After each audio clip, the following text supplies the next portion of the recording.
తండ్రి యొక్కయు కుమారుని యొక్కయు పరిశుద్ధాత్మ యొక్కయు నామమున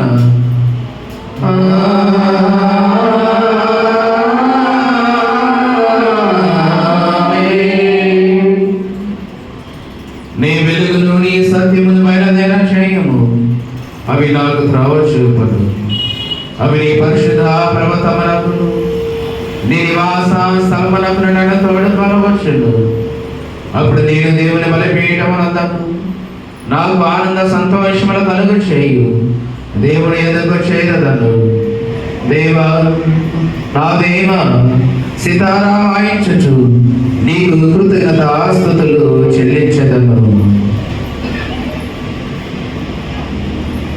ప్రభునందు ప్రియులారా, యథార్థ హృదయముతో మన తండ్రి దేవుని సమీపించి ఆయన ఎదుట మన పాపములు ఒప్పుకొని మన ప్రభువైన యేసు క్రీస్తు పేరిట మనకు క్షమాపణ దయచేయమని వేడుకొందాము.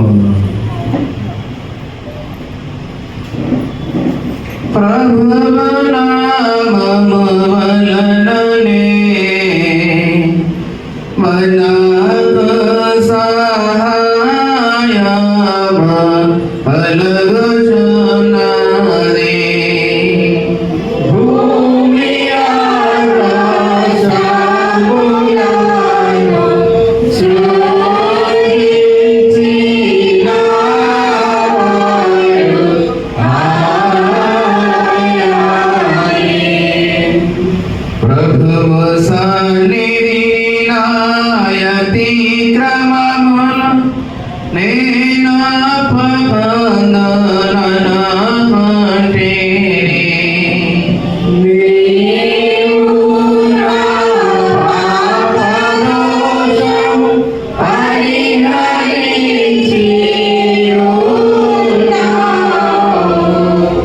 మా సృష్టికర్తము విమోచకుడైన సర్వశక్తి గల దేవ, దీనులము పాపులమగు మేము స్వాభావికముగా పాపులమని అపవిత్రులమని తలంపు వలన మాట వలన క్రియ వలన నీకు విరోధముగా పాపము చేస్తామని నీ ఎదుట ఒప్పుకొనుచున్నాము.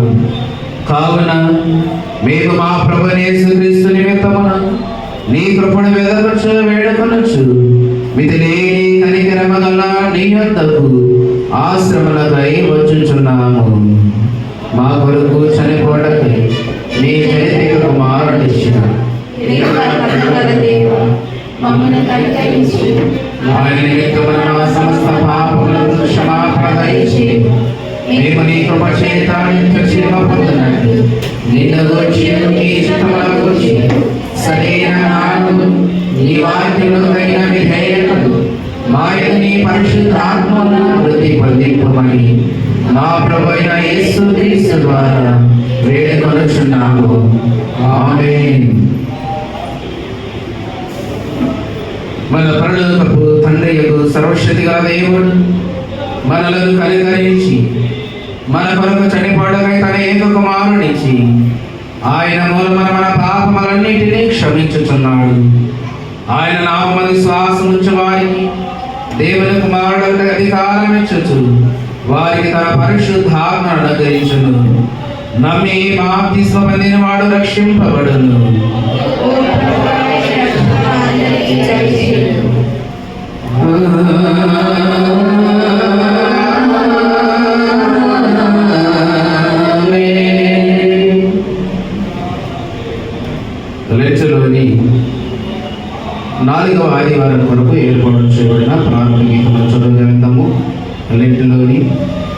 4వ ఆదివారం కొరకు ఏర్పాటు చేయబడిన ప్రారంభ గీతమును చదవగలుగుతాము. యెరూషలేమును ప్రేమించు వారులారా, మీరందరూ ఆమెతో సంతోషించుడి, ఆనందించుడి. ఆమెను బట్టి దుఃఖించు వారులారా, మీరందరూ ఆమెతో ఉత్సాహించుడి. యెహోవా మందిరముకు వెళ్ళుదమని జనులు నాతో అనినప్పుడు నేను సంతోషించితిని.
ప్రభవమేత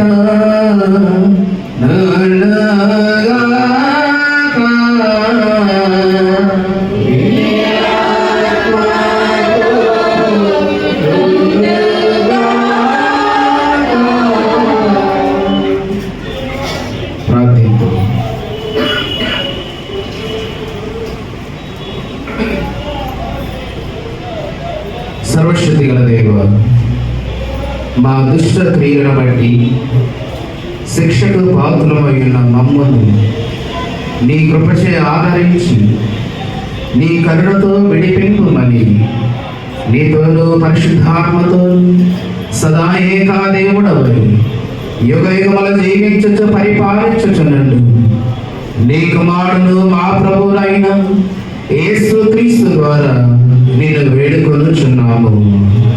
ఆమేన్. దయచేసి అందరూ కూడా కూర్చోండి.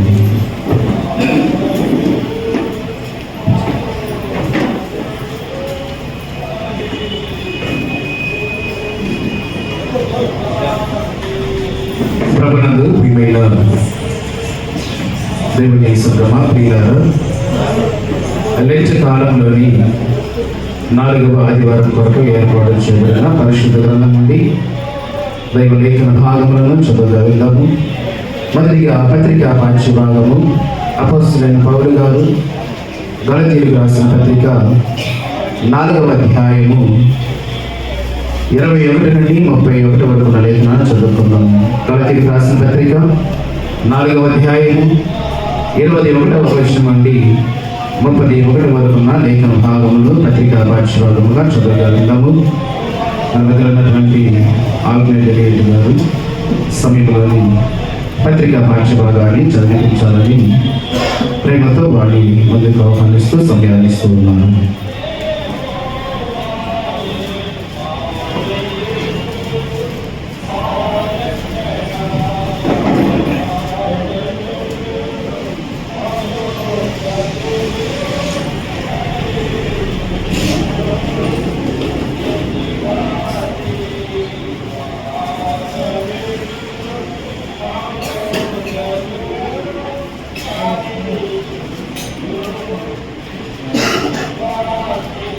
ఈ దిన కొరకు ఏర్పాటు చేసినటువంటి పత్రికా పాఠ్యభాగము గలతీయులకు రాసిన పత్రిక 4వ అధ్యాయము 21 నుండి 31 వచనం చదువుతుంది. ధర్మశాస్త్రమునకు లోబడి ఉన్న గోరువారులారా, మీరు ధర్మశాస్త్రము వినుటలేదా? నాతో చెప్పుడి.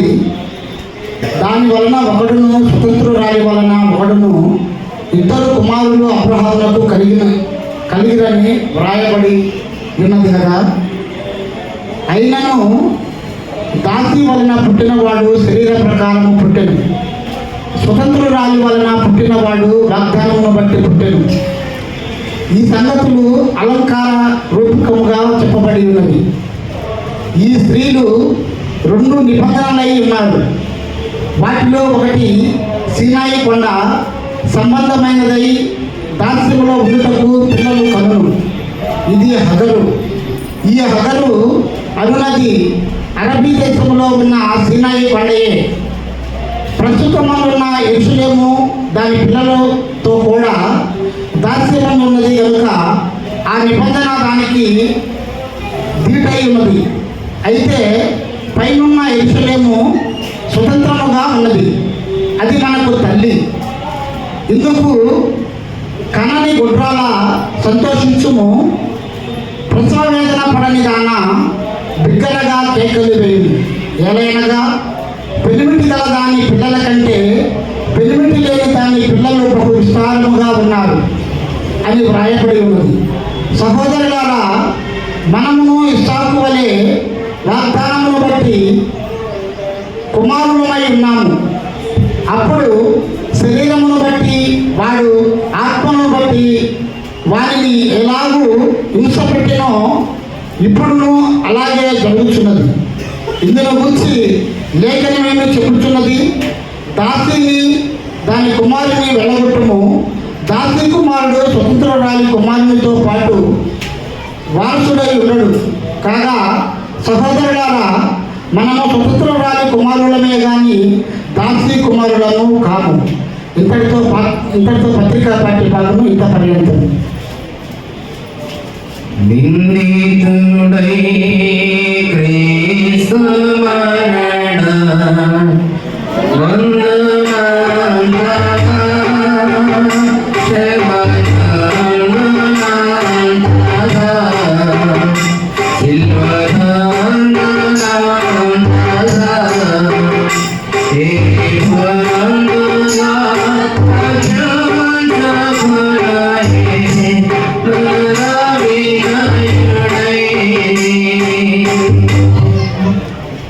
సువార్త పాఠ్యభాగము చదువుతాము.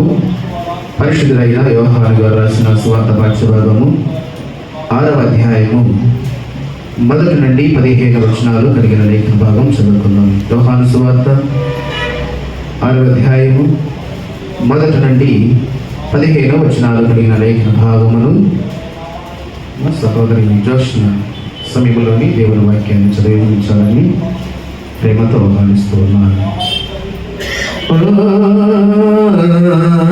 ప్రభువా నీకు మహిమ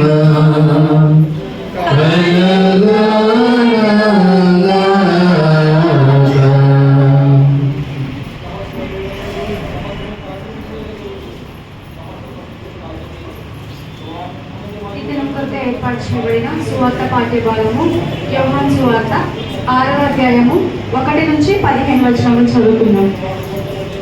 అటు తరువాత యేసు తిబెరియా సముద్రము అనగా గలిలయ సముద్రము దాటి అద్దరికి వెళ్ళెను.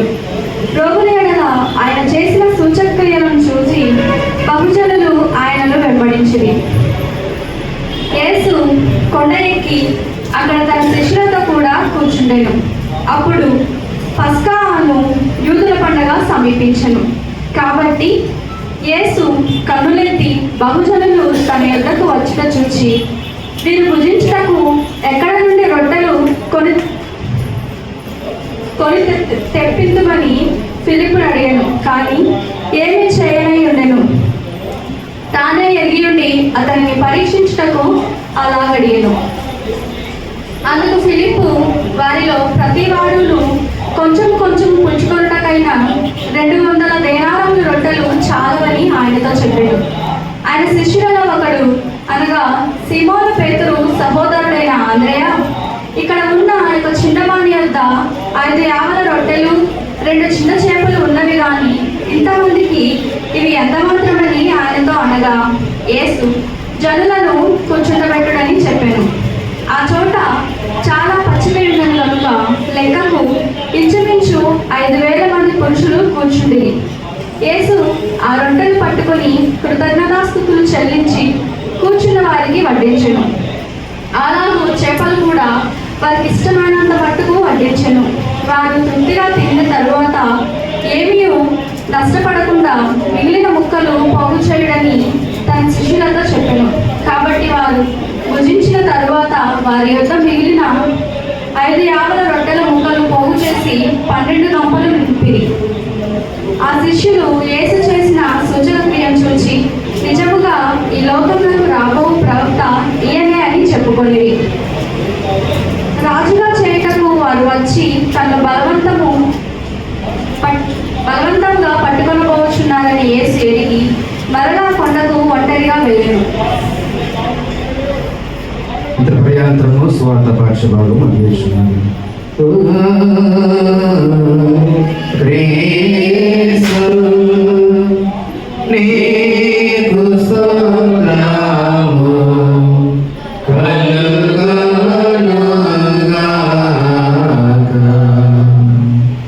అందరూ కలిసి అపోస్తుల విశ్వాస ప్రమాణం చెప్పుకుందాము. భూమి ఆకాశములను సృజించిన దేవుని నమ్ముచున్నాను. ఆయన ఏక కుమారుడు మన ప్రభు అయిన యేసు క్రీస్తు నమ్ముచున్నాను. ఈయన పరిశుద్ధాత్మలో నా ధర్మములు ధరింపబడి అనేక పుట్టి వంటి అధికారము క్రింద శ్రమపడి శిలువ వేయబడి చనిపోయి సమాధి చేయబడననియు అదృశ్య లోకములకి దిగిననియు చనిపోయిన వారిలో నుండి మూడవ దిమ్మన లేచి పరలోకమునకెక్కి సర్వశక్తి గల తండ్రి దేవుడు కుడి చేతి వైపున కూర్చున్నాడని సజీవులను మృతులను తీర్పు చేయడకు అతడు వచ్చునని నమ్ముచున్నాను. పరిశుద్ధాత్మను నమ్ముచున్నాను. పరిశుద్ధ క్రైస్తవ సంఘమును, పరిశుద్ధుల సహవాసమును, పాపక్షమాపణలు, శరీర పునరుద్ధానమును, నిత్య జీవమున్నవని నమ్ముచున్నాను. ఆమేన్. దయచేసి అందరూ కూడా కూర్చోనండి.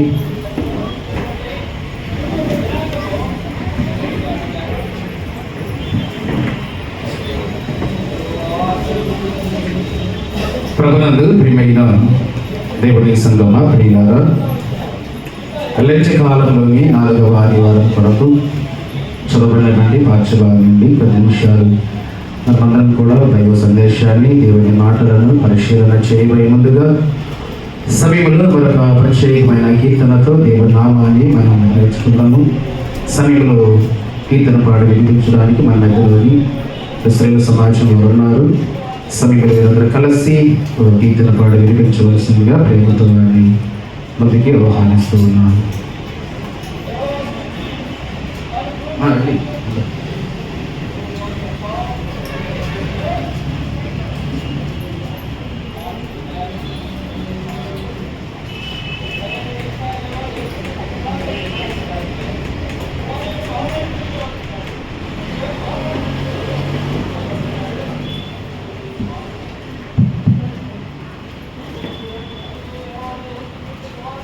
రండి, అందరూ రండి.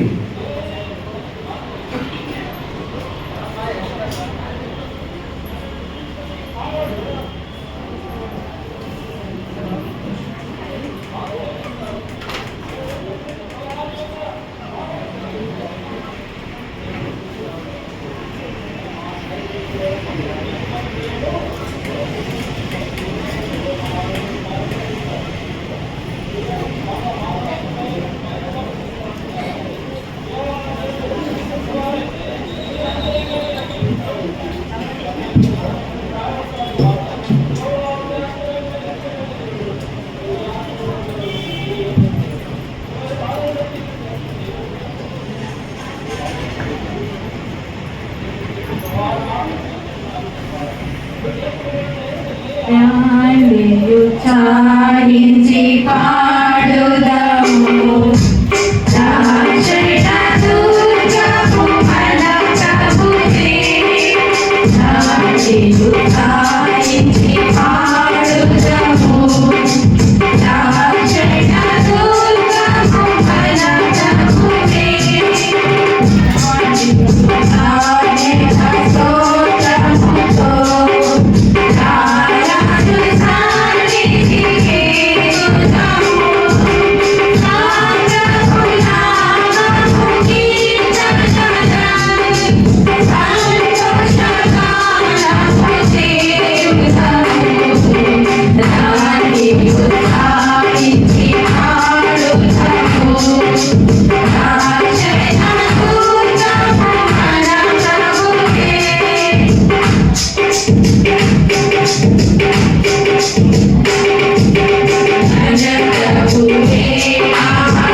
చక్కగా మంచి గీతన పాడి వినిపించినటువంటి శిల సమాజం వారికి మరొకసారి హృదయపూర్వకమైన వందనాలు చెల్లిస్తున్నాను.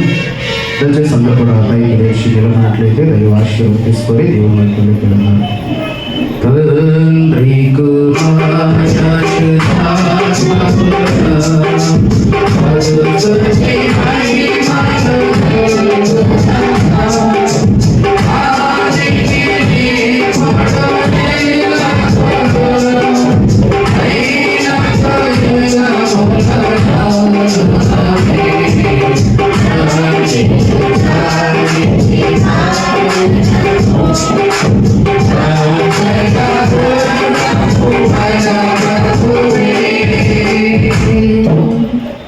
మన తండ్రైన దేవుని ప్రభువైన యేసుక్రీస్తు వారి నుండి కృపా సమాధానములు మీకు కలుగును గాక. ఆమేన్. దయచేసి అందరూ కూడా కూర్చోనండి.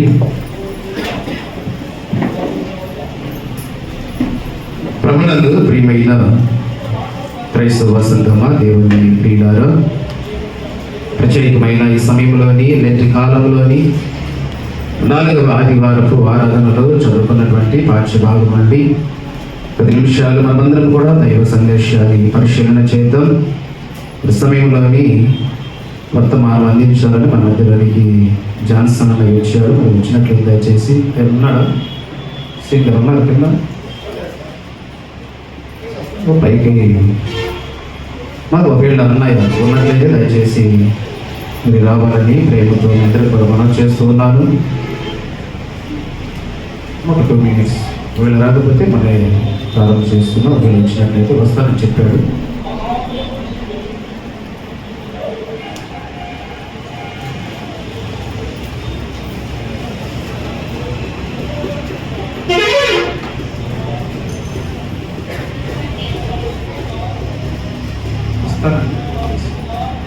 కాకపోతే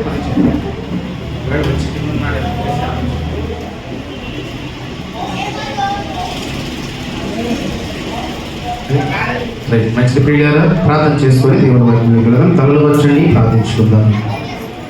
మహా పరిశుద్ధుడా, కృప కలిగిన మా తండ్రి, ప్రేమ నమ్మకం కలిగిన మా కన్న తండ్రి, మీ పరిశుద్ధ పాదములకు నాయన వేలాది వందనములు స్తుతులు స్తోత్రం చెల్లించుకుంటూ ఉన్నాను. లెంటి కాలంలో 4వ ఆదివారపు ఆరాధనలు నేను మీ మందిరము కూడా మీ సన్నిధానంలో చేరి ఇంతవరకు కూడా పాటల ద్వారా ఆరాధన ద్వారా తండ్రి మీ నామాన్ని మహిమపరిచి ఉన్నాము. నాయన 10 నిమిషాలు చదువుకున్నటువంటి పాఠ్య భాగం నుండి మేమందరము కూడా నాయన కొన్ని మాటలు తండ్రి పరిశీలన చేయడం కొరకై మీ సన్నిధానంలో ప్రవేశించి ఉండగలైనా మీ ఆత్మతో మమ్మల్ని నింపండి. పిల్లలుగా తండ్రి మాకు కావలసిన నాయన ఆత్మ సంబంధమైన ఆహారాన్ని, పరలోక సంబంధమైన జ్ఞానాన్ని మీ వాక్కు ద్వారా తండ్రి మీ గ్రంథం ద్వారా నాతోనూ మా అందరితో మాట్లాడి నేను మీరు ఇచ్చినటువంటి మాటను బట్టి, చదువుకున్నటువంటి లేఖనాలను బట్టి, వింటున్నటువంటి సందేశాన్ని బట్టి మీ పిల్లలుగా నాయన మమ్మలను మేము తండ్రి పరిపూర్ణమైనటువంటి క్రీస్తు ఆకారం మా ఇల్లు పరిపూర్ణత ఏర్పడేంత వరకు మీ వాక్యములకు లోబడి తండ్రి మా యొక్క ఆత్మీయ జీవితాన్ని దినదినము కూడానైనా వాక్యానుసారంగా మార్చుకోవడానికి మీ సంరక్షణ మీ కాపుదల మా అందరూ దయచేయమని యేసు క్రీస్తు వారి పరిశుద్ధ నామమును బట్టి ప్రార్థించి అడిగి వేడుకుంటున్నాము తండ్రి. ఆమేన్. ప్రభునందు ప్రియమైన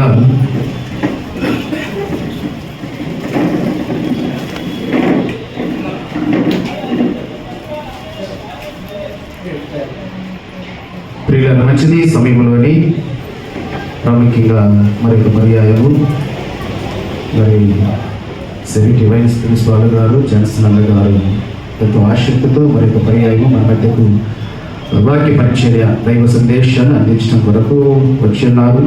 ప్రభుత్వాలపాడు గ్రామానికి వెళ్ళి అక్కడ వాక్యాన్ని అందించి మరలా ఈ సమయంలో మన మధ్యకి రావడం జరిగింది కనుక మరి ప్రాముఖ్యమైన సమయంలో మరి అన్నయ్య గారికి మమ్మల్ని సమయాన్ని అప్పగిస్తూ మరి దైవ వర్తమానమును దైవ సందేశాన్ని అందించాలని ప్రేమతో వాడిని ముందుకు ఆహ్వానిస్తూ సమయాన్ని అన్నయ్యకు అప్పగిస్తూ ఉన్నారు.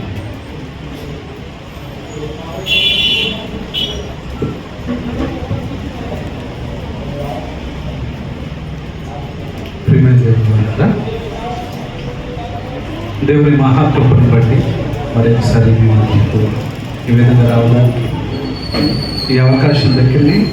అందరి బట్టి దేవునికి మొట్టమొదటి కృతజ్ఞతాస్తుతులు ధన్యవాదాలు తెలియజేస్తున్నాను. అదేవిధంగా చేరి వచ్చిన మీ అందరికీ, ముఖ్యంగా ఈ అవకాశం ఇచ్చిన అన్నయ్య గారికి, సంఘ పెద్దలకు, సంఘానికి నా ధన్యవాదాలు తెలియజేస్తాను. వాస్తవానికి ప్రేమ దేవుడు అన్నారు, నిన్నగా మొన్నే మా దగ్గర నేను రావడం జరిగింది. కానీ పాస్టర్ గారు క్రితం ఒకసారి, అన్న మీరు ఎప్పుడు ఇటు వచ్చినా ఒకసారి నాకు ఫోన్ చేయండి అని చెప్పేసి అన్నందుకు గాను వాక్యం మీద ఆయనకున్న మక్కువ, ప్రజలకు వాక్యం వినిపించాలన్న శక్తిని బట్టి ఈ అవకాశాన్ని మరలా నాకు ఇచ్చారు. అందరూ బట్టి మరొకసారి సంఘ కాపరి గారికి నా ధన్యవాదాలు తెలియజేస్తూ ఉన్నాను. మరి వాక్యాన్ని పంచుకోవాలన్న ఆసక్తి, అలాగే అయ్యగారి దగ్గర నాకున్న స్వాతంత్రం, ఆ స్వాతంత్రాన్ని బట్టి మరొకసారి మేము మధ్యకి రావడం జరిగింది. ఇక ఈనాటి వాక్య భాగంలోకి మనం వెళ్ళగలిగినట్లయితే ప్రధానంగా 2 అంశాలు ఉన్నాయి. సువార్త పాఠ్య భాగంలోను, అలాగే పత్రిక పాఠంలోనూ రెండు విభిన్నమైన అంశాలు మనం చూస్తాం. అయితే ప్రధానంగా నేను సువార్త పాఠ్య భాగంలోని అంశాన్ని ధ్యానించాలని ఆశపడుతున్నాను. ఈ అంశంలో వ్రాయబడిన మాటలను బట్టి మనం ఒక నామం లేదా ఒక టైటిల్ మనం ఇచ్చుకుంటే, పాఠ్యాంశానికి ఒక పేరు పెట్టుకుంటే, క్షయమైనదా అక్షయమైనదా అంశానికి పాఠానికి పేరు పెట్టుకుంటే, క్షయమైనదా అక్షయమైనదా అనే అంశాన్ని బట్టి ఆలోచన చేద్దాం. మొట్టమొదటిగా అసలు క్షయమైనది అక్షయమైనది ఏమండి? ఈ రెండింటి గురించి, ఈ పదాల గురించిన ఆలోచన మనం చేసినట్లయితే, క్షయం అంటే అర్థం ఏంటండి? అశాశ్వతమైనది, అనిత్యమైనది,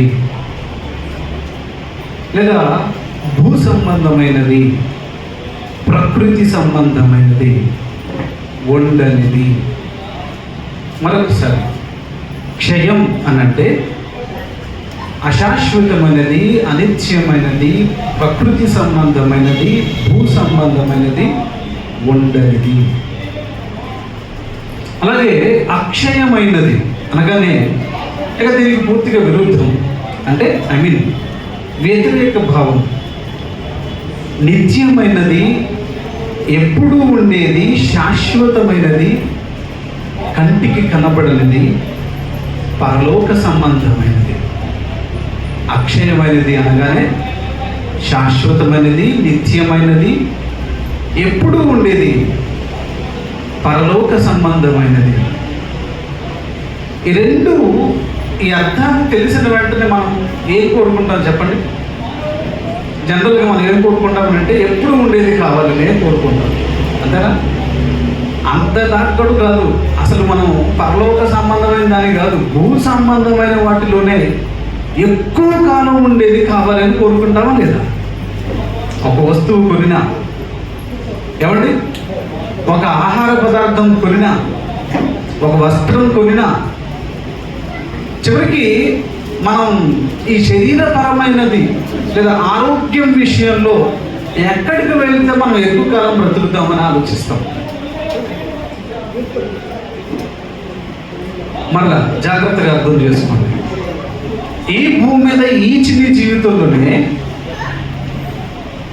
ప్రతిదీ మనం ఎక్కువ కాలం మన్నిక ఉండేదే తీసుకుంటాం.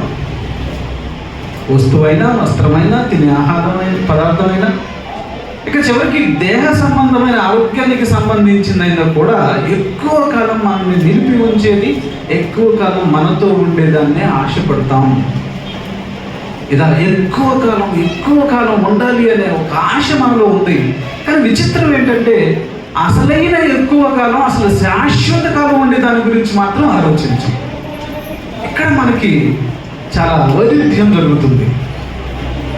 కనుక ప్రియమైన దేవుని పిల్లరా, ఒకసారి ఈ ప్రకృతిని ఆలోచించండి. ఈ ప్రకృతిని మనం ఆలోచిస్తే ఒకప్పుడు ఉండనిది మరికొంతకాలం తర్వాత ఉండనిది, ఒకప్పుడు లేనిది మరికొంతకాలం తర్వాత ఉండనిది. ఆదికాండం 1వ అధ్యాయం అంతా మనందరికీ తెలుసు కదా. ఏంటి ఆ అధ్యాయంలో ఉన్న వివరణ? ఏమండి, ఆదికాండము 1వ అధ్యాయంలో ఉన్న వివరణ ఏంటి? దేవుడు ఈ లోకమును సృష్టించిన విధానం, మనం చూస్తున్న ఈ లోకం, మనం నివసిస్తున్న ఈ లోకాన్ని దేవుడు నిర్మించిన క్రమం ఆదికాండం 1వ అధ్యాయంలో ఉంటుంది. ఆనాడు దేవుడు సృష్టిని చేసి ఈ సృష్టిలో చిట్ట చివరిగా ఆయన స్వరూపమందు, ఆయన పోలిక చొప్పున మనలను మనుష్యులను చేసి ఈ ప్రకృతిని ఆయన మనకిచ్చేసినట్లు తెలుసు. ఒకనాడు అసలు లేని ప్రకృతిని దేవుడు కలిగించి సృష్టించి మనలను చేసి మనకిచ్చేశారు. అలా ఇచ్చిన ఇది శాశ్వతం కానిదని తెలిసి కూడా, బైబిల్ చెప్తుందని తెలిసి కూడా, మరలా కొంతకాలం ఉండనిది అని తెలిసి కూడా ఎందుకనో దీని మీద పెంచుకున్న మక్కువ, దీని మీద పెంచుకున్న ఆశలు, కోరికలు అంత ఇంత కాదు. మరి కొంతకాలం తర్వాత ఉండదు. పేతురు గారు రాసిన 2వ పత్రిక 3వ అధ్యాయము, పేతురు గారు రాసిన 2వ పత్రిక 3వ అధ్యాయము 10వ వచనం. అయితే ప్రభువు దినము దొంగ వచ్చినట్లు వచ్చును, ఆ దినమున, ఏమంటే ప్రభు వారి యొక్క 2వ రాకడ గురించిన మాటది. ఆయన దినం వస్తుంది. ఎలా వస్తుంది అని అంటే మనం ఊహించని రీతిలో, మనం అంచనా వేయలేని రీతిలో, మనం తెలుసుకొనని రీతిలో, మనకి పసిగట్టని రీతిలో వస్తుంది. అందుకనేనండి, బాగా గుర్తుపెట్టుకోండి, ఈసారి లోకం నుంచి ఎవరైనా ఈరోజు యుగాంతం, పలానా రోజున యుగాంతం, అంతా లయమైపోతుంది, ఇలాంటి వార్తలు ఎక్కువగా వినబడుతున్నాయి. రీసెంట్గా సునీత విలియమ్స్ కొంతమంది ఏమండి అంతరిక్షంలోకి వెళ్ళి తిరిగి వచ్చారా? ఆవిడ వచ్చిన తర్వాత ఎన్నో వార్తలు, ఇక భూమి ఉండదట, ఏలియన్స్తో యుద్ధం అంట. వెళ్ళారా? చూసారా? ప్రియమైన దేవుని పిల్లరా, ఇలాంటి మాట వినినప్పుడు మీరు ధైర్యంగా ఉండండి. క్రితం వచ్చినప్పుడు కూడా ఒక మాట చెప్పాను, లోకంలో జ్ఞానులు అనుకుంటున్న వారికి కానివ్వండి, లోక సంబంధమైన ఆచారాలు, మనుషులు ప్రవేశపెట్టిన కొన్ని మూఢనమ్మకాలను బట్టి రకరకాల పద్ధతులు అనుసరిస్తున్న వారిని గురించి కానివ్వండి, వీరిరువురిని మనం ఆలోచించినప్పుడు భయపడాల్సిన పని లేదు. వారికంటే గొప్ప జ్ఞానం క్రైస్తవులుగా దేవుడు నీకు నాకు ఇచ్చారు అని చెప్పారు. వాళ్ళంతా లోక సంబంధంగా ఆలోచిస్తారు. దేనికైనా లోకాన్ని ఆశ్రయించి లోక జ్ఞానాన్ని బట్టి భయపడుతుంటారు, ధైర్యంగా ఉంటారు కొన్ని విషయాలు. కానీ మనం దేనిని బట్టి అతిశయించకూడదు, దేనిని బట్టి భయపడకూడదు. దేవుని మాట మీద పరిపూర్ణంగా ఆధారపడాలి. ఆ మాట ఏం చెప్తుందనంటే, అసలు ఆ రోజు మీకు తెలియదు అన్నారా లేదా? దొంగ వచ్చినట్టు అర్థం ఏంటి? అది నీకు తెలియదు అన్నాడు దేవుడు. మనుషులు ప్రాణ రోజు అని చెప్తున్నారంటే దేవుడు చెప్పిన దాన్ని దగ్గర నుంచి చెప్తుంది లోకం. కానీ ఇది వాస్తవం కాదని మీరు నమ్మండి, ధైర్యంగా ఉండండి. ఆ రోజు దొంగ వచ్చినట్లు వచ్చును. ఆ రోజు ఏం జరుగుతుందట? ఆ దినమున ఆకాశములు మహాధ్వనితో గతించిపోవును, పంచభూతములు మిక్కటమైన వేండ్రముతో లయమైపోవును, భూమియు దాని మీదనున్న కృత్యములు కాలిపోవును. ఇవన్నీ ఇట్లు లయమైపోవునవి. ఇవన్నీ ఇట్లు లయమైపోవునవి. లయమైపోవడం అంటే మొత్తం నాశనం కాబోతున్నాయి. ఒకప్పుడు సృష్టించింది దేవుడే, మరికొంతకాలం తర్వాత ఉండవు అని చెప్తున్నది దేవుడే. అలాంటిది ఇది ఈ ప్రకృతి సంబంధమైనది, ఈ భూ సంబంధమైనది. చివరికి నువ్వు నేను కూడా, అంటే భౌతికంగా, దేహపరంగా, శరీరం ఒకప్పుడు లేనిది, మరి కొంతకాలం తర్వాత ఉండనిది, ఇది క్షయమైపోయేది. అలాగే ప్రియమైన దేవుని పిల్లరా, ఈ క్షయమైపోయినది ఎలా వచ్చింది అని ఆలోచిస్తే, రోమీయులకు రాసిన పత్రిక 4వ అధ్యాయము, రోమీయులకు రాసిన పత్రిక 4వ అధ్యాయము 17వ వచనం. తాను విశ్వసించిన దేవుని ఎదుట, ఏమన్నా మరొకసారి చెప్తున్నాను, రోమీయులకు రాసిన పత్రిక 4వ అధ్యాయము 17వ వచనం. తాను విశ్వసించిన దేవుని ఎదుట, అనగా మృతులను సజీవులుగా చేయబడును, మృతులను సజీవులుగా చేయబడును, లేని వాటిని ఉన్నట్టుగానే పిలుచువాడునైన దేవుని ఎదుట, లేని వాటిని ఉన్నట్టుగానే పిలుచువాడు ఆయన. ఒకప్పుడు లేనివి ఆయన పిలువగా వచ్చినవి, లేని వాటిని ఉన్నట్టుగా పిలిచిన దేవుడు. అందుకనే ఈ ప్రకృతి, ఈ నిర్మాణం గురించి అద్భుతమైన మాట అండి. హెబ్రీయులకు రాసిన పత్రిక 11వ అధ్యాయము, హెబ్రీయులకు రాసిన పత్రిక 11వ అధ్యాయము 3వ వచనం. హెబ్రీయులకు రాసిన పత్రిక 11వ అధ్యాయము 3వ వచనం. ప్రపంచములు దేవుని వాక్యము వలన నిర్మాణమైనవనియు. ఎవడు వాక్యము అని అంటే, వాక్యం అంటే మాట, శబ్దం, అవునా? ప్రపంచములు అంటే ప్రకృతిలో ఉన్న సమస్తం, మన కంటికి కనబడుతున్న ఈ ప్రకృతిలో ఉన్న సమస్తం దేవుని వాక్యము వలన నిర్మాణమైనవనియు, అందును బట్టి దృశ్యమైనది కనబడేడు పదార్థములచే నిర్మింపబడలేదనియు విశ్వాసము చేత గ్రహించుకొనుచున్నాము. ఈ మాట కొంచెం అర్థమయ్యి అర్థం కానట్టుంది కదండి. జాగ్రత్తగా మీరు వినండి, అర్థం చేయించే ప్రయత్నం చేస్తాను. ఒకప్పుడు ఈ ప్రాంతం ఖాళీ ప్రదేశం, అవును కదండి. ఆ ఖాళీ ప్రదేశంలో కొన్ని పిల్లర్స్ వేసి, ఆ పిల్లర్స్ మధ్య గోడలు కట్టి, ఆ గోడలకు చక్కగా కలర్స్ అన్నిటిని వేసి, స్లాబ్స్ అన్ని ఒక ఆకారం, ఒక నిర్మాణం ఈరోజు ఇక్కడ ఉంది. ఇక్కడ ఇప్పుడు ఈ నిర్మాణం ఉంది అని అంటే మనం ఎలా నిర్మించాం? దీన్ని కనిపించే పదార్థాలతోనే నిర్మించాం, అవునా? అంటే ఉదాహరణకి ఇటుకలు, ఇసుక, సిమెంట్, ఇనుము, ఇలా కనబడే వాటితో మనం నిర్మించాం. ఇలా కనబడే వాటితో మనం నిర్మించుకునే నిర్మాణం ఈరోజు మనం చూస్తున్నాం. ప్రియమైన దేవుని పిల్లలు, ఆశ్చర్యపోవాల్సిన విషయం ఏంటంటే, మనం కనబడే దానితో నిర్మించుకున్నాం, కానీ దేవుడట మన కంటికి కనబడే ఈ ప్రకృతిలో ఉన్న సమస్తం కనబడని ఆయన మాట చేత నిర్మించారు. ఏమంటే కనబడని ఆయన మాట చేత. అందుకనే దృశ్యమైనది, ఇప్పుడు చూడండి ఆ మాట, ప్రపంచములు దేవుని వాక్యము వలన నిర్మాణమైనవనియు, అందును బట్టి దృశ్యమైనది అంటే కనబడేది కనబడేడు పదార్థములచే నిర్మింపబడలేదు. కనబడేదట కనబడే దాంతో నిర్మించబడలేదు అంటున్నారు చూడండి. కానీ మనకు కనబడే ఈ మందిరాన్ని కనబడే దానితోనే నిర్మించుకున్నాం. ఇటుకలు, ఇలా వగైరా వీటితో, కనబడే వాటితోనే మనం నిర్మించుకున్నాం. కానీ దేవుడు కనబడుతున్న దీనిని, ఈ ప్రకృతి అంతటిని కనబడని ఆయన మాట చేత నిర్మించారు. అందుకనే లేని వాటిని ఉన్నట్టుగా పిలిచాడు, వచ్చేసినాయి. నిజమండి. అందుకని దీని గురించి ఏమంటారంటే చూడండి, క్రిందకు వచ్చేసరికి అదే మాటలో హెబ్రీయులకు రాసిన పత్రిక 11వ అధ్యాయం 3వ వచనంలో చివరికి ఏమంటున్నారు చూడండి. విశ్వాసము చేత గ్రహించుకొనుచున్నాము. దీనిలో విశ్వాసం, దేవుడు చేయగలడు, ఆయనకు అసాధ్యమైనది ఏది లేదు. విశ్వాసం ఉండాలి. నిజంగా దేవుడు ఎంత ప్రేమించడనంటే, ఇలా నువ్వు ఈరోజు నిర్మించుకోవడానికి ఏదైనా కానివ్వండి, ఈరోజు మనం వాడుకునే ప్రతిదీ దేవుడు ఆల్రెడీ ప్రకృతిలో పెట్టి నిన్ను నన్ను వాడుకోవడానికి అవకాశం కల్పించారు.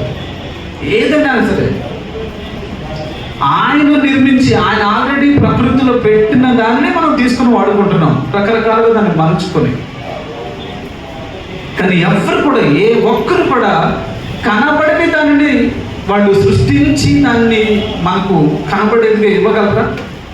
ఏ మనిషి అయినా సరే కనబడని దానిని వాళ్ళంతటా వాళ్ళు సృష్టించి మనకు ఇవ్వగలరా? లేదు. దేవుడే సృష్టించి పెట్టారు. మరి ఎందుకు ఇచ్చారు? ఏమంటే దేవుడు ఎందుకు ఇచ్చారు? ఈ కనబడని దానిని బట్టి నువ్వేం చేయాలి? నువ్వేం ఆలోచించాలి? నిజంగా ఈరోజు పాఠ్యాంశంలోని ప్రధానమైన భావం అదే. ప్రభువైన యేసుక్రీస్తు వారు ఎంత బాధపడ్డారు అంటే, ఈరోజు మనం కూడా ఆలోచించుకొని మనను బట్టి కూడా అలా బాధపడుతున్నారా అని ఆత్మ విమర్శ చేసుకోవాల్సిన అవసరత ఉంది. ప్రియమైన దేవుని పిల్లరా, ఏం జరిగింది? యోహాను సువార్త 6వ అధ్యాయం, యోహాను సువార్త 6వ అధ్యాయము 1 నుంచి 15 వచనాల భాగం ఈరోజు పాఠ్యాంశం, సువార్త పాఠం. దీనిలో ఒకసారి 2వ వచనాన్ని చూడండి. 2వ వచనం, రోగుల ఎడల ఆయన చేసిన సూచక క్రియలను చూచి బహుజనులు ఆయనను వెంబడించిరి. జాగ్రత్తగా వినాలండి, చాలా జాగ్రత్తగా వినాలి. రోగుల ఎడల ఆయన చేసిన సూచక క్రియలను చూచి బహుజనులు ఆయనను వెంబడించిరి. ఎందుకు వచ్చారట ఆయన దగ్గరికి? ఆయన చేసిన సూచక క్రియలను, అద్భుతాలను, మహత్కార్యాలను చూచి ఆయనను వెంబడించారట. నిజంగాండి, ఈ విషయంలో దేవుడు సంతోషించారు. ప్రభువైన యేసుక్రీస్తు వారు సంతోషించారు. అలా వచ్చిన వారిని ఆహ్వానించారు, వారికి అద్భుతమైన మాటలు చెప్పారు, దేవుని రాజ్యం గురించిన సువార్తను ప్రకటించారు. అలా ప్రకటించిన తదనంతరం వారి మీద జాలిపడి వారికి ఆహారం సిద్ధపరిచారు. ఏమండి, ఆ సందర్భం అంతా మీకు తెలుసు. 5 రొట్టెలు 2 చేపలను ఆశీర్వదించి కృతజ్ఞతాస్తుతులు చెల్లించి వారికి పంచారు. సుమారు 5,000 మంది పురుషులు, అంటే స్త్రీల లెక్క తెలియదు, బిడ్డల లెక్క తెలియదు, ఎంతోమంది. చివరికి వెళ్ళి ఒకనాడు అరణ్య ప్రయాణం, 40 సంవత్సరాల ప్రయాణంలో ఇశ్రాయేలీయుల లెక్క కూడా 6,03,550 మంది. 6,03,550 మంది లెక్క కూడా ఎవరనుకుంటున్నారు? ఓన్లీ పురుషులు. అది కూడా 20 సంవత్సరాలు పైబడిన వారు, 50 సంవత్సరాల లోపు వారు. వృద్ధుల లెక్క లేదు, స్త్రీల లెక్క లేదు, చిన్నబిడ్డల లెక్క లేదు. ఒక అంచనా ఏంటంటే 20 లక్షల పైన ఉండుండొచ్చు అనేది ఒక అంచనా. అలాగే ఇక్కడ 5,000 మంది పురుషులు అని ఉంది, అంతే. స్త్రీలు తెలియదు, బిడ్డలు తెలియదు, వృద్ధులు లేదా అది స్త్రీ లెక్క లేదు. సుమారు ఇంకా ఎక్కువ ఉండొచ్చు. 5 రొట్టెలు 2 చేపలను ఎంతమందికి ఎలా పెట్టారో తెలుసా? అసలు వాస్తవానికి ముందు ఫిలిప్ గారితో అంటారు, వీళ్ళకి ఎలా భోజనం ఆయన తెలిసి ఏం చేయాలో. అసలు ఫిలిప్ ఏమంటాడో అని, ఎందుకంటే ఆయన పక్కనే ఉన్నారు కదా శిష్యులు, ఆయన పక్కనే తిరుగుతూ ఉన్నారు, ఆయన చూస్తున్నారు, ఆయన గొప్పతనం ఏంటో తెలుసు, ఆయన సూచక్రియలు చూశారు. కనీసం అయ్యా నీకు అసాధ్యమైనది ఏది లేదయ్యా, నువ్వు చేయగలవు అంటారేమో అనుకుంటే ఫిలిప్ గారు ఏమన్నారు తెలుసా? అయ్యా ఎంతమందికి కనీసం కొంచెం ఏదో కాస్త అప్పుడప్పుడు వాటర్ తాగడంలో నోటిని తడుపుకో అంటారు చూసారు, ఒక గొక్క. ఎండాకాలం ఎక్కువ నీళ్ళు లేవు, దూర ప్రయాణం చేయాలి, తక్కువ ఉన్నాయి, కొంచెం నోటికి తడుపుకో, పెదాలు తడుపుకో అంటుంటారు. అలా కనీసం కొంచెం కొంచెం పెట్టడానికి కూడా 200 దేనాల రొట్టెలు కావాలయ్యా. మన వల్ల కాదు 2 మంది పెట్టడం అంటాడు ఆయన. ఈలోపు ఆంధ్రయ్య గారు అక్కడ ఉన్న ప్రజల్లో వెతికితే 5 రొట్టెలు 2 చిన్న చేపలు దొరుకుతాయి. ఇది ఏమాత్రం అయ్యా అంటే ఆయన కూడా తీసుకురామని చెప్పి వాటిని కృతజ్ఞతాస్తుతులు చెల్లించి వాళ్ళకి పంచుతారండి. ఎలా పెంచుతారో తెలుసా? ఒకసారి చూడండి, వాళ్ళకి ఎలా పంచారు అని అంటే 11వ వచనం. యేసు ఆ రొట్టెలను పట్టుకుని, ఏమంటే యోహాను సువార్త 6వ అధ్యాయము 11వ వచనం. యోహాను సువార్త 6వ అధ్యాయము 11వ వచనం. యేసు ఆ రొట్టెలను పట్టుకుని కృతజ్ఞతాస్తుతులు చెల్లించి కూర్చున్న వారికి వడ్డించెను. అలాగున చేపలు కూడా వారికి ఇష్టమైనంత మట్టుకు వడ్డించెను. వారికి ఇష్టమైనంత మట్టుకు వడ్డించెను. వాళ్ళకి సంతృప్తిగా పెట్టారట. ఇంకా క్రిందగా మాట ఉంటుంది 12వ వచనం. వారు తృప్తిగా తిన్న తరువాత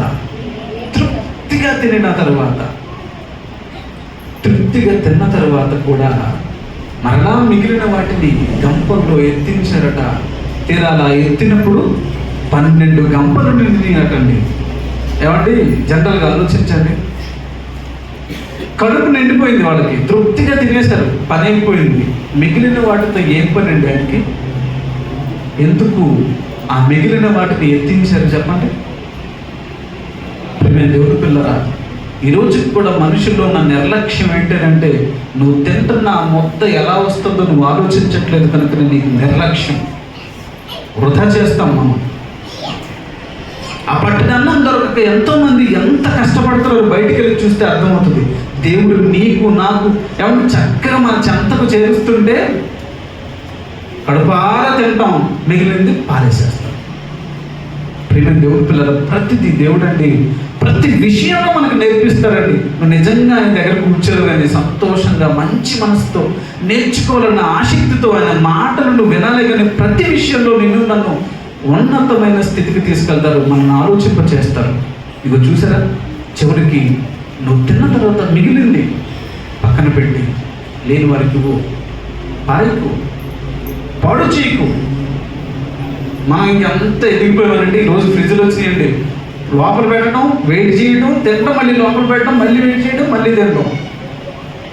ఎందుకు?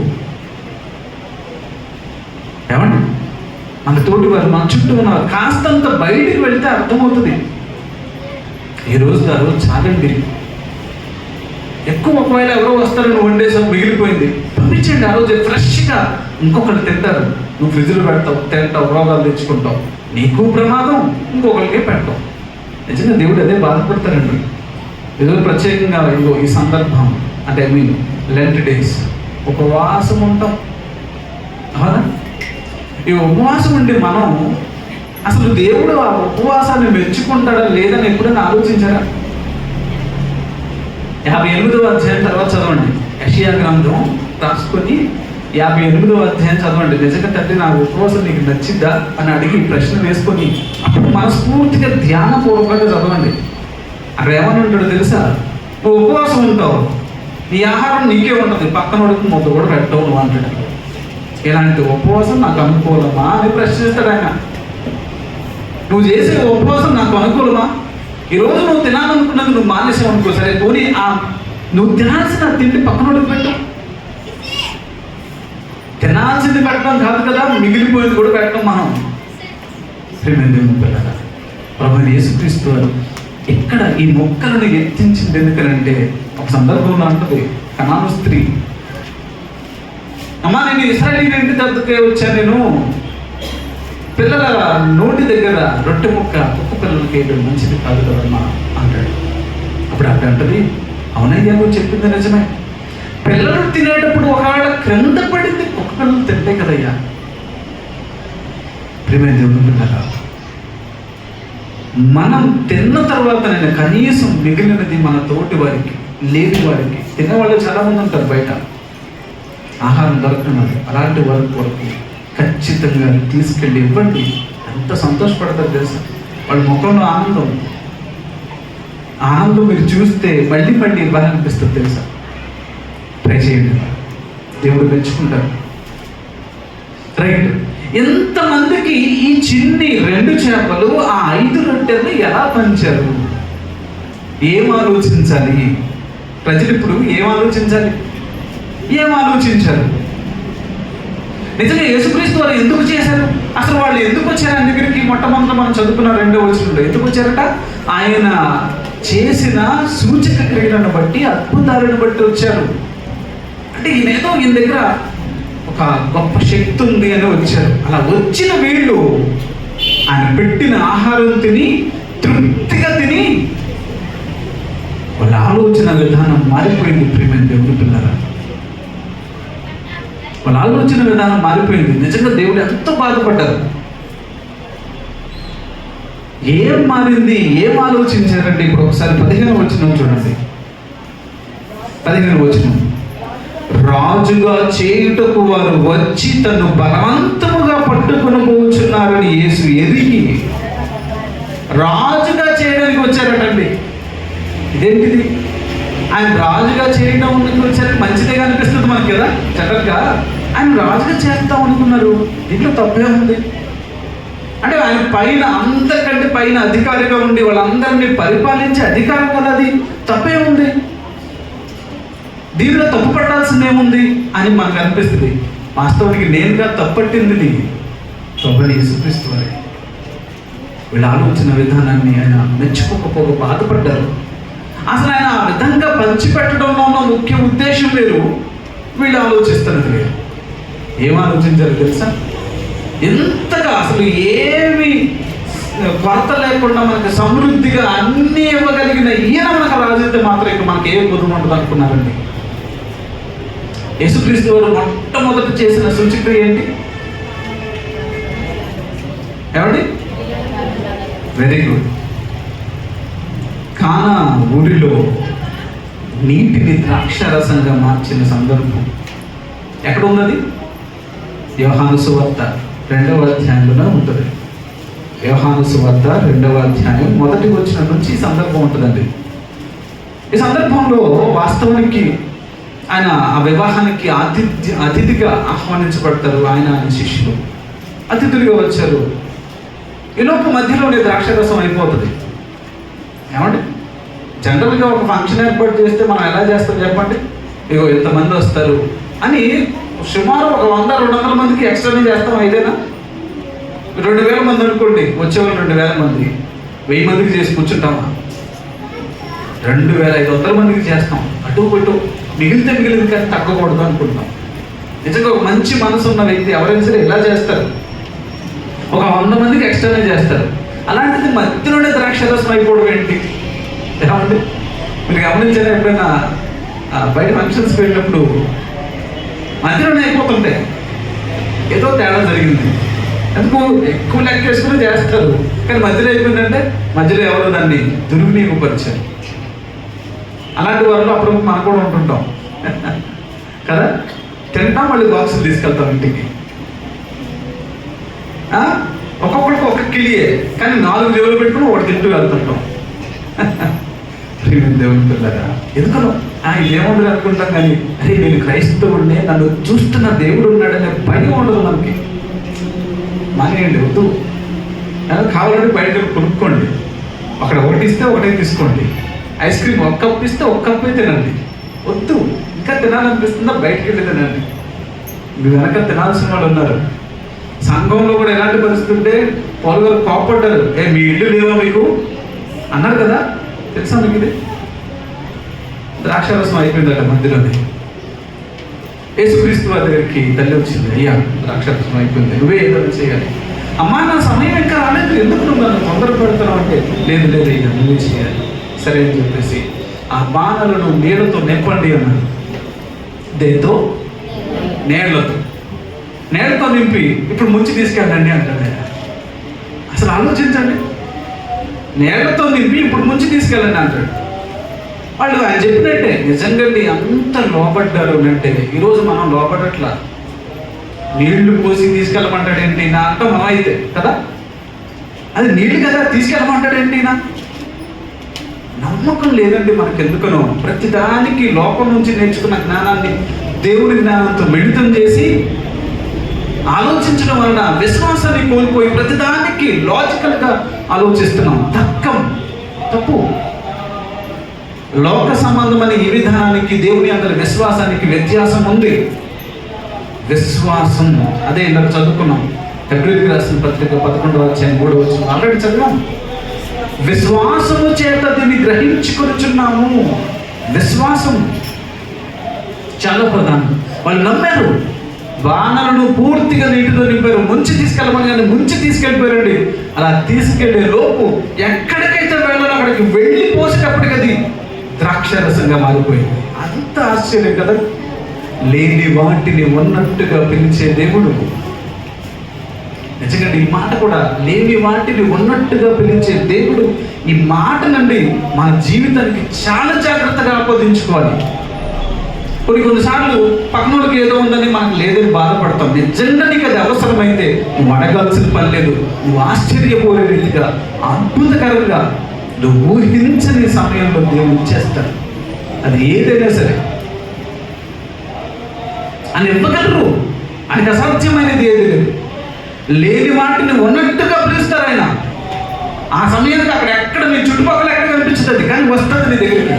అది ఆశ్చర్యం. అది నువ్వు నమ్మాలి. కానీ మనం ఏంటంటే ప్రతిదానికి చెప్పాను కదా, లోక జ్ఞానం బాగా బురకెక్కించేసుకున్నాం. ప్రతిదానికి ప్రశ్న అందుకనే నమ్మలేకపోతున్నాం. ఒకనొక సందర్భంలో దేవుడు ఎంత స్థాయికి వెళ్ళిపోయాడు అంటేనండి, దావీదు గారి సందర్భంలో, ఏంటి దావీదు, నీకు ఇచ్చిన భార్యను నేను ఇచ్చాను కదా, మరలా నువ్వు ఎందుకు ఈ తొందరపాటు పని చేసావు? నువ్వు నన్ను అడుగుండాల్సింది. నిజంగా నీకు ఒకవేళ కావాలంటే నన్ను అడుగుండాల్సింది. నన్ను బాధపడ్డాను ఆయన. బాధపడ్డాడు. ఇంకా ఇచ్చిన మరలా అడగొచ్చా దేవుడిని? ఒకవేళ నీకు అవసరమైతే అడుగు. ఇంకా చెప్పాలంటే నువ్వు అడగక ముందే ఇస్తానన్నాడు దేవుడు. కానీ మితిమీరిన కోరికలు, మితిమీరిన ఆలోచనలు, ప్రక్కన వాళ్ళతో పోల్చుకోవడం, ఇంకా నాకేదో లోటు ఉంది అనుకుంటున్నావు కనుక నీకేదో లేదు కావాలి అనుకుంటున్నావు. తప్పు. ప్రియమైన దేవుని పిల్లగా, ఇది మంచి విధానం కాదండి. ఒకనొక సందర్భంలో సొలొమోను గారిని దేవుడు ఎంతగా ఆశీర్వదించారు. అసలు ఆయన కోరుకున్నది ఏంటి చెప్పండి? జ్ఞానం.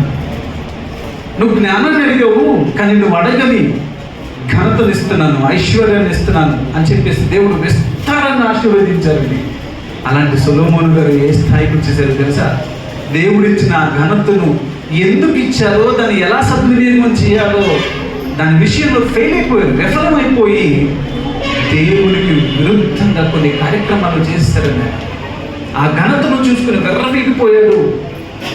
దేవుడికి నచ్చని, దేవుడు వద్దని చెప్పిన విషయాలు చేసి దేవుడికి దూరం అయిపోయి చివరికి ఎలాంటి స్థితికి వచ్చేసారు అంటే, సామెతల గ్రంథం చూడండి. సామెతల గ్రంథము 30వ అధ్యాయం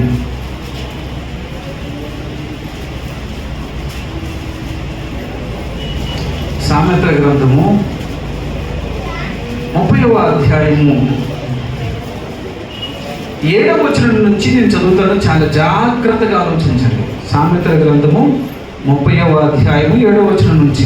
దేవా, నేను నీతో 2 మనవులు చేసుకొనుచున్నాను. నేను చనిపోక ముందు వాటిని నాకు అనుగ్రహింపుము. వాస్తవానికి దేవుడు ఆయనకి జ్ఞానం ఇచ్చారు. ఆ జ్ఞానంతో చక్కగా ఆయన దేవుడిచ్చిన దానిని సద్వినియోగపరచాల్సి పోయి దుర్వినియోగం చేసేసి దేవుడు దూరం అయిపోయి ఇప్పుడు ఎలాంటి మనవి చేసుకుంటున్నాడు చూడండి.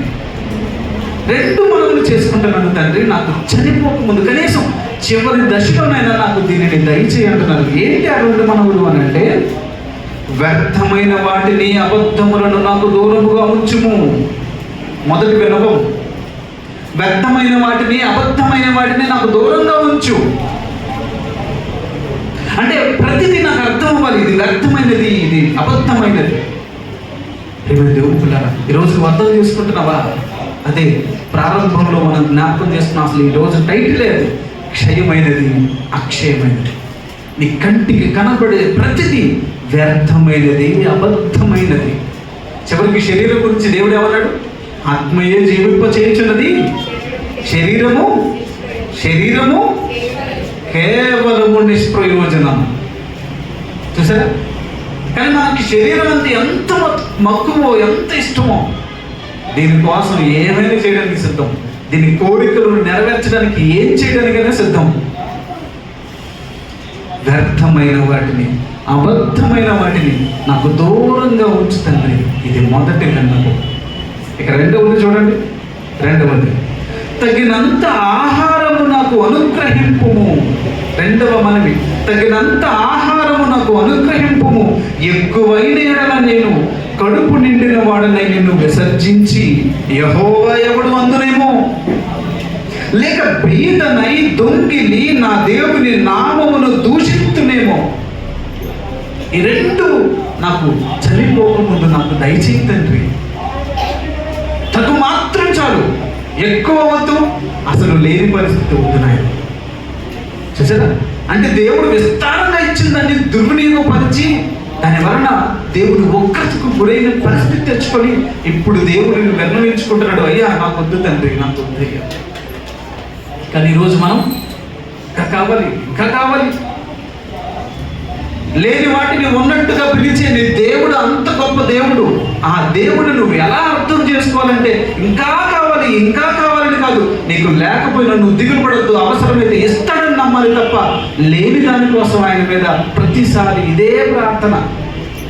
ఆలోచించండి ప్రేమ దోడుతున్నా, అది కావాలి ఇది కావాలి, ఇంకా ఇది లేదు అది లేదు అని దేవుడు ఉంచిన స్థితిని నిందిస్తున్నాం. ఒకసారి ఆలోచించుకోండి. నిన్ను ఈ స్థితిలో ఉంచింది ఎవరు? దేవుడు. అంటే నువ్వు దేవుడిని తప్పు పడుతున్నావా? నాకు ఇది లేదు అంటున్నావు అంటే దేవుడు నీకు ఇవ్వడం మర్చిపోయి అనుకుంటున్నావా, లేదా దేవుడిని తప్పు పడుతున్నావా? పౌలు గారు ఏమంటారు? నేను ఏ స్థితిలోనైనా ఉండని నేర్చుకోవాలి. ఈరోజు క్రైస్తవులకు మనం దేవుడు ఏ స్థితిలో ఉంచితే ఆ స్థితిలో నేర్చుకోవాలి. అన్న వస్త్రములు గలవారిని సంతృప్తి పడాలి మనం. ఒకవేళ ఉన్నతంగా దేవుడు ఇచ్చారా, ఆ ఇచ్చిన దాన్ని ఎందుకు ఇచ్చారో ఆలోచించకుండా దుర్వినియోగపరిస్తే లెక్క అప్పచెప్పాలి.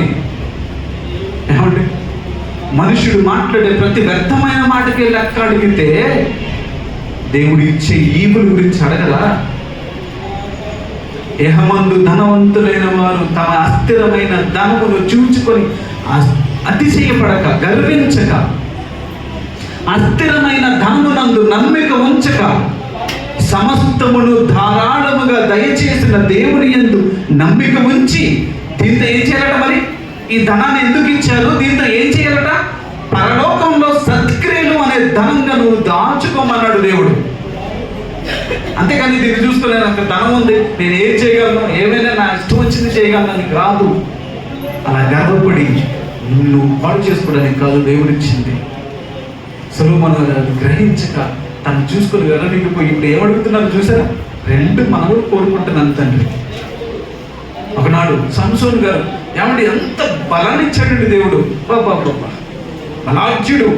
కానీ ఆ బలాన్ని చూసుకుని ఆయన కూడా దుర్వినియోగం చేసుకున్నారు. కనుక ప్రియమైన దేవుడు పిల్లలు జాగ్రత్తగా అర్థం చేసుకోండి. దేవుడు ఇచ్చిన వాటిని ఎలా సద్వినియోగం చేయాలో నేర్చుకుందాం. ఇవ్వని వాటి గురించి ఇంకా ఏదో కావాలని దేవుడిని ఇబ్బంది పెట్టకండి, అంటే తొందర పెట్టకండి. ఆయన ఇవ్వగలరు, ఆయనకి అసాధ్యమైనది లేదు. కానీ ఆయనకిచ్చిన దానికి ఉన్న శక్తిని ఎలా పడితే అలా నీ విషయమై నిన్ను కాపాడుకునే విషయంలో ఎలా పడితే అలా నీకు ఇవ్వలేదు. ఆయనకంటూ ఒక చక్కని ప్రణాళిక ఉంటుంది. కనుక జాగ్రత్తగా ఆలోచించండి. ఈ 5 రొట్టెలు 2 చిన్న చేపలను ఎంత విస్తృతమైన జనాంగానికి అది పంచడంలో ఆయనకున్న ఉద్దేశం అని, ఈయనకి ఎంత శక్తి ఎక్కడిది, ఎలా చేయగలుగుతున్నారు? ఖచ్చితంగా ఈయనకి ఏదో అతీతమైన శక్తి ఉంది.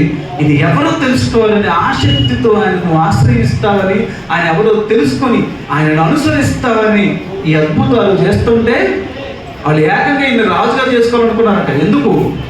ఇక ఈయన రాజు అయితే మనకి తిండికి తెప్పలుండవు, ద్రాక్ష రసానికి తెప్పలుండవు, ఏ రోగం వచ్చినా ఏ ఇబ్బందులు వచ్చినా తీసేస్తూ ఉంటాడు. అసలు మనకి ఇబ్బందులే ఉండవు, సుఖంగా సంతోషంగా జీవించవచ్చు అనుకున్నారే తప్ప అసలైనది శాశ్వతమైనది ఒక లోకం ఉందని, ఎంత శక్తి కలిగిన ఈయన ఎందుకు ఇంత నార్మల్గా ఉన్నారు? ఏమంటే మనకు కాస్త అంత ఉండే చాలు ఇక మన అరపాటంలో కనిపిస్తుంది కదా. విచిత్రమైన తెలుసా, లేకపోయినా అంకుల ఆర్పాటాలకు మాత్రం తక్కువ. ఇక ఉంటే ఆపుతామా?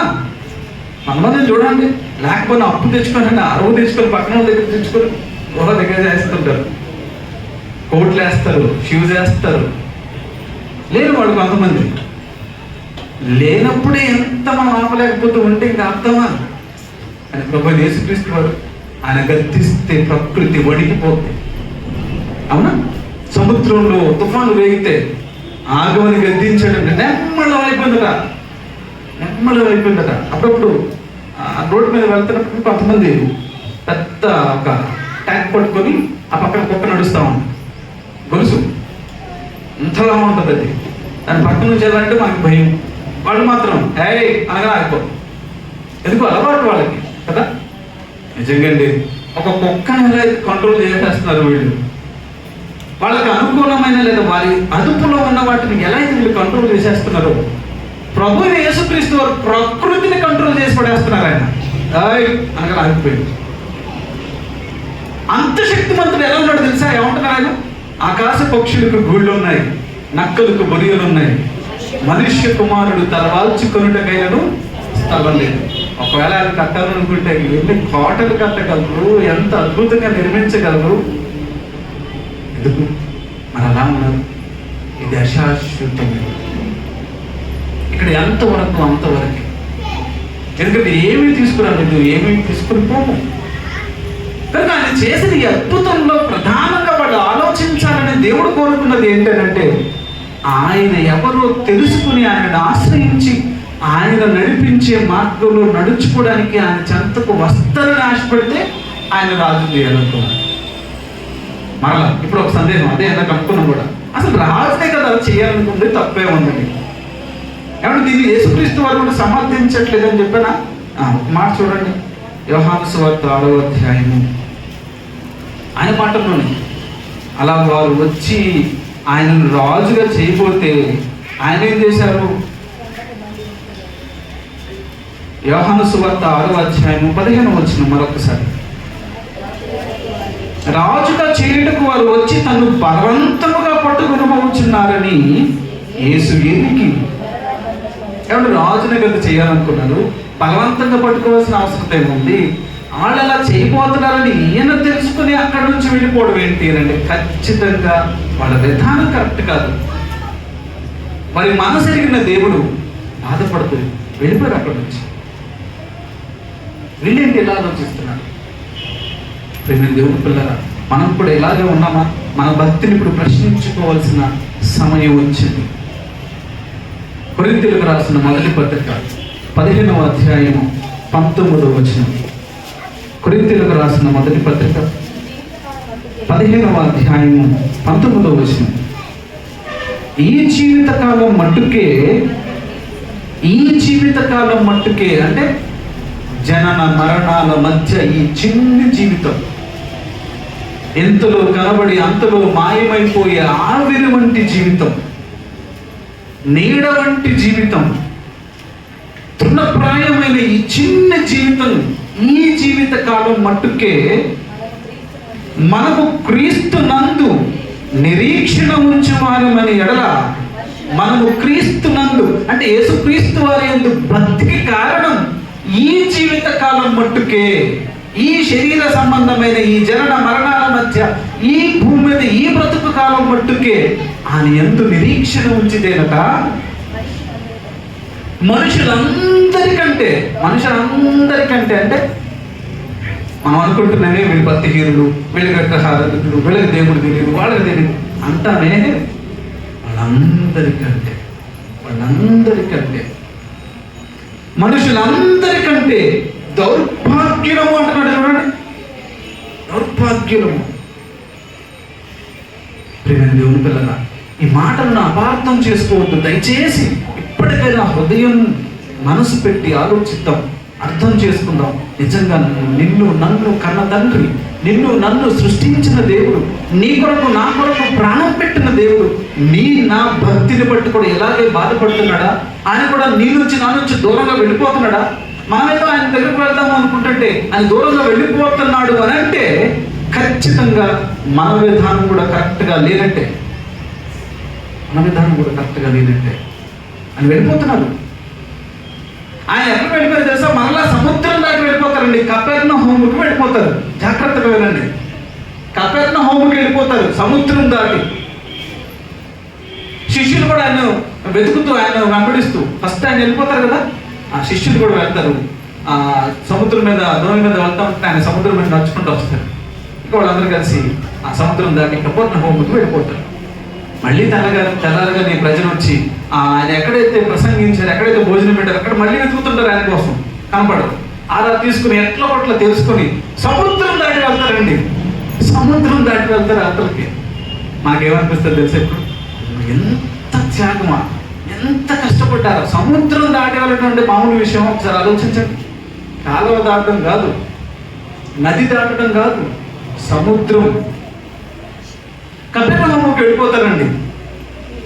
అలా వెళ్ళి ఆయన కనుక్కొని వాళ్ళు ఏమంటున్నారో అదే యోహాను సువార్త 6వ అధ్యాయం.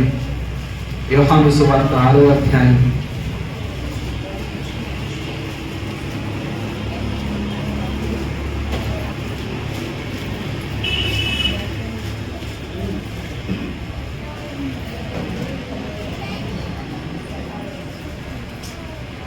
యోహాను సువార్త 6వ అధ్యాయం. ఏమంటే సమయం మించిపోకుండా కొద్ది నిమిషాలు చేస్తారు. యోహాను సువార్త 6వ అధ్యాయము 25వ వచనం 26వ వచనం చూడండి. ఇప్పుడు వాళ్ళు ఎట్టకేలా దాన్ని చేరుకొని అక్కడికి వచ్చి అంటున్నారు ఆయనతో, సముద్రపు అద్దరిని అంటే అవతలికి వెళ్ళి ఆయనను కనుగొని, బోధకుడా నీవు ఎప్పుడు ఇక్కడికి వచ్చిందని అడుగుగా. కాబట్టి వాళ్ళు అడిగిన ప్రశ్న చూసారా? వాళ్ళు వచ్చిన ఉద్దేశం లోపల వేరే ఉంది. ఆయనకి తెలుసది. కానీ పైకి ఏమంటున్నారు? నువ్వు ఎప్పుడు వచ్చావయ్యా ఇక్కడికి అని అడుగుతున్నారండి. అప్పుడు ఆయన అంటున్నారు, యేసు మీరు సూచనలను చూచుట వలన కాదు, సూచనలను చూచుట వలన కాదు, కానీ రొట్టెలు భుజించి తృప్తి పొందుట చేత, రొట్టెలు భుజించి తృప్తి పొందుట వలననే నన్ను వెతుకుచున్నారని మీతో నిశ్చయముగా చెప్పుచున్నాను. నిశ్చయంగా అంటే ఖచ్చితమైన కారణం ఇదే. పైకి మాత్రం అయ్యా నువ్వు ఎప్పుడు వచ్చేవాడికి అని అడుగుతున్నారు, కానీ మీరు ఎందుకు వచ్చారంటే రొట్టెలు భుజించడం, తిండి, త్రాగుడు, ఏమి తిందుమా, ఏమి త్రాగుదుమా, ఏమి ధరించుకుందుమా అనే దాని గురించి దేవుడు ఏమన్నారు? వద్దు, దీని గురించి ఆలోచించకండి, విచారించకండి, బాధపడకండి. మీకు అక్కడగా ఉన్నవేదో నాకు తెలుసు. మొదట నా రాజ్యమును నీతిని వెతకండి అయ్యా అంటే ఎంత చెప్పినా అంతే. మనం ఏమంటే ఎంత చెప్పినా మనం అంతే. మీ కడుపే మీ దేవుడు అన్నాడు కూడా. ఇక చివరికి ఎలాంటి పరిస్థితికి వచ్చేసామంటే వారి కడుపే వారి దేవుడు.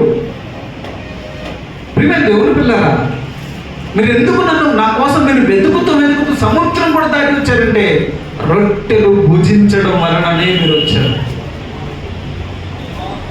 అంతే తప్ప సూచనలను చూచడం వలన రాలేదు. సూచనలు చూచడం వలన వస్తే మంచిదేనా? అక్కడ ఒక కారణం ఉంది ప్రియమైన దేవుని పిల్లరా. సూచనలను చూచడం వలన కనీసం చూచైన విశ్వాసులు కావాలి.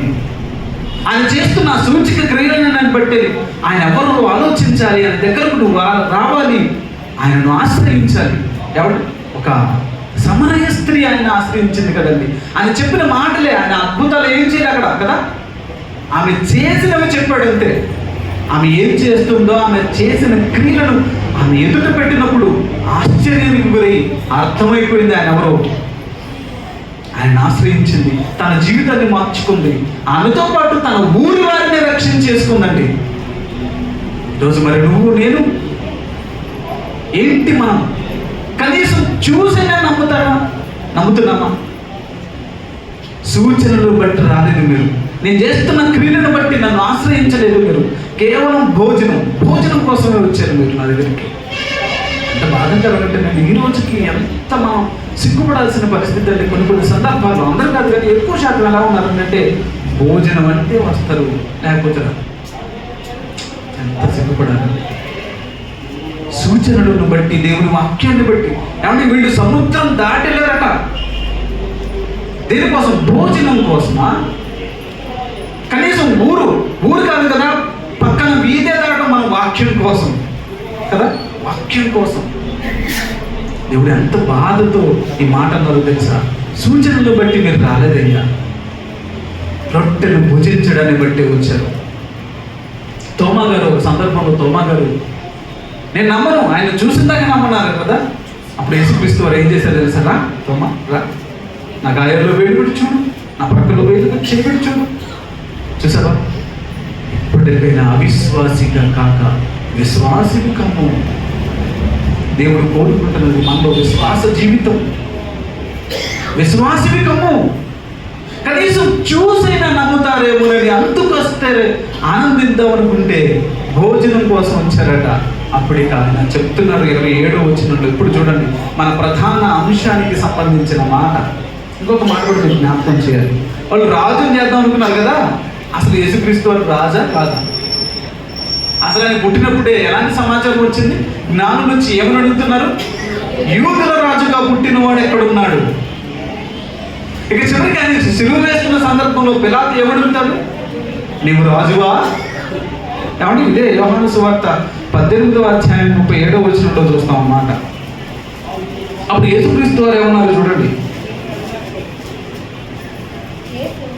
అందుకు పిలాతు నీవు రాజువా అని ఆయనను అడుగుగా, యేసు నీవన్నట్టు నేను రాజునే, నీవన్నట్టు నేను రాజునే అన్నాడు. చూడండి, నువ్వు రాజుని చేసేదండి, నేను రాజుని చేసేదండి. అలాగే నువ్వు నేను కూడా గుర్తుపెట్టుకోవాల్సిన వాస్తవం ఏంటంటే, ఈరోజు లోకానికి నువ్వు నేను కూడా రాజులం, యాజక సమూహం, దేవుని సొత్తైన ప్రజలం, ఏర్పరచబడిన వంశం.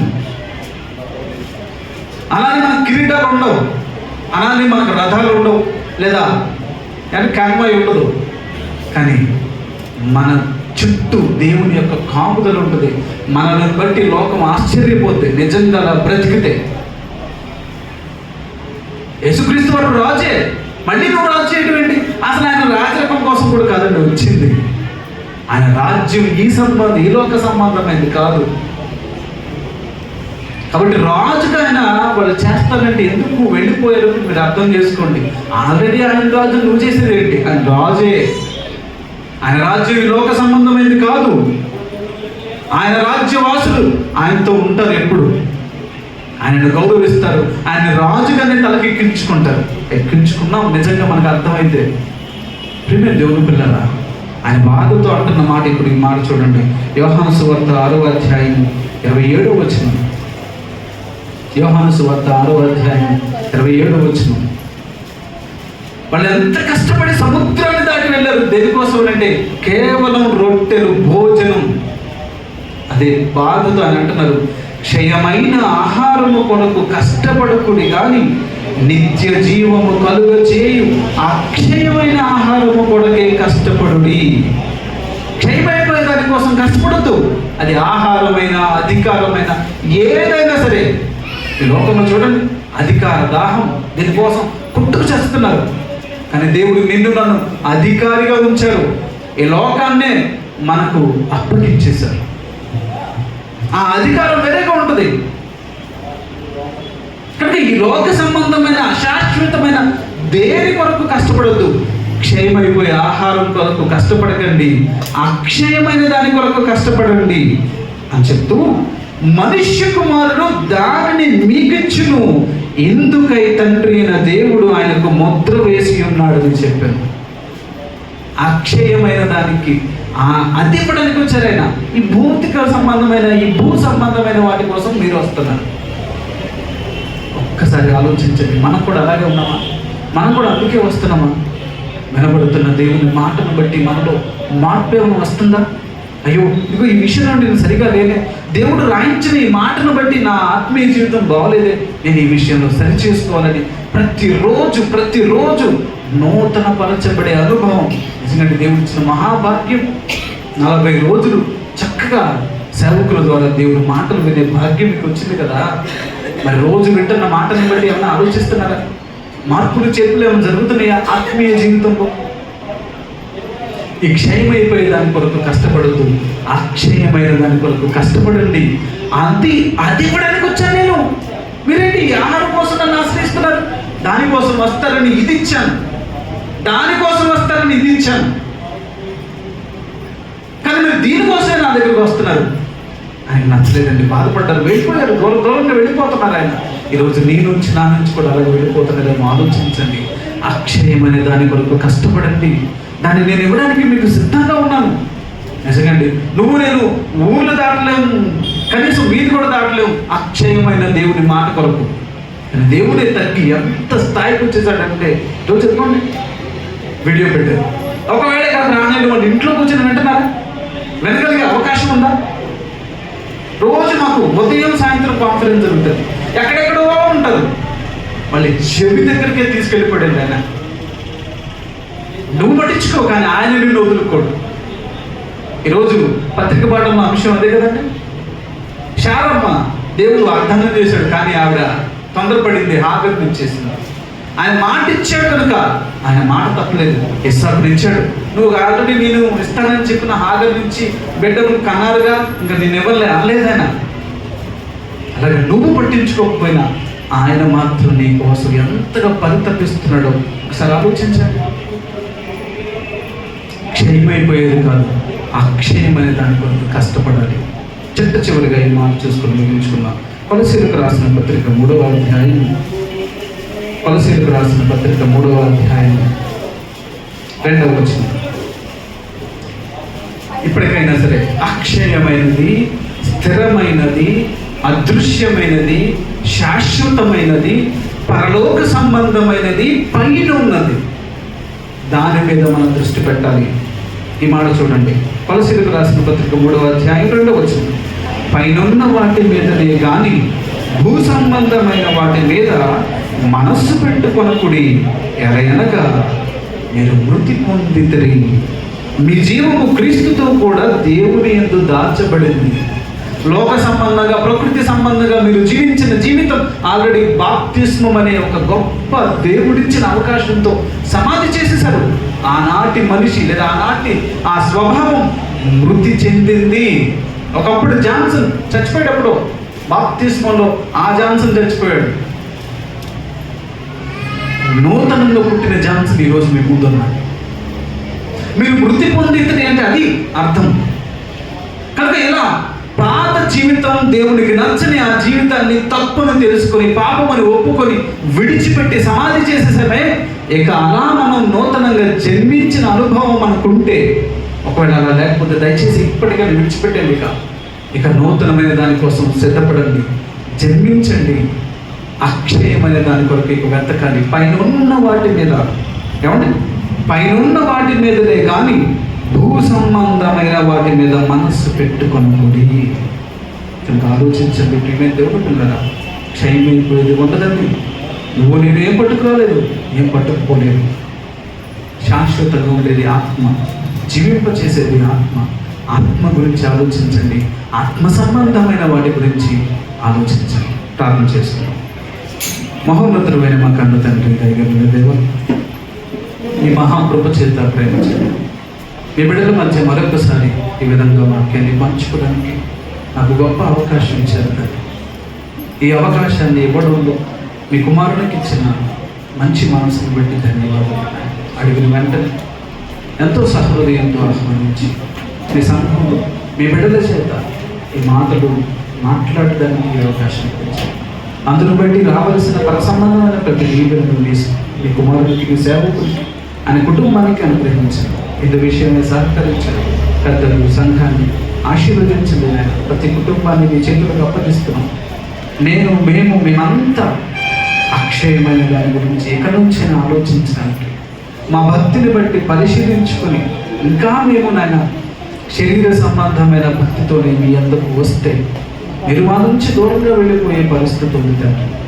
ఇకనైనా దాన్ని గుర్తించి నిజంగా మేము వస్తుంటే మా వైపుకు మీరు పరుగున వచ్చి మమ్మల్ని కౌగులించుకునే స్థాయికి మేము అందగలుగుతాం.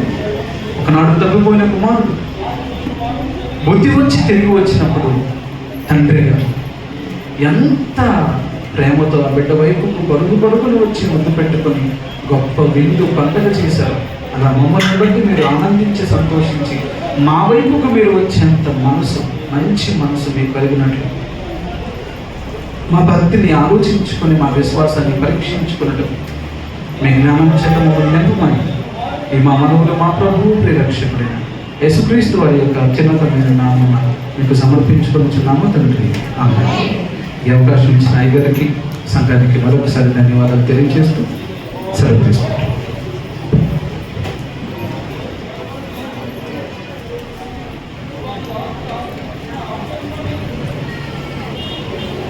పిల్లలు మంచిది చక్కగా అయితే కూడా మంచి వర్తమానములు జాన్సన్ గారు ఎంత ఆసక్తి కలిగి మన మధ్యకి వచ్చి ఈ మాటలు వినిపించాలని దేవుడికి వచ్చినటువంటి సందేశాన్ని చక్కగా సత్యంలోనికి సంఘాన్ని నడిపించాలని ఒక మంచి ఆలోచనతో, ఆసక్తితో మరి మన మధ్యకి పర్యాయం కూడా రావడం జరిగింది. వచ్చినటువంటి అన్నగారు మంచి సందేశాన్ని, క్షయమైన ఆహారం కొరకు కాక అక్షయమైన వాటి కొరకు మనం అందరం కూడా ప్రయాసపడాలి, దాన్ని వెతకాలి. ఎందుకంటే క్షయమైన వాటి అవసరాల వరకు మాత్రం మన దేవుని దగ్గరకు వస్తే దేవుడు మన నుండి ఏమైపోయాడు, దూరం అయిపోయే అవకాశం ఉంది కదా.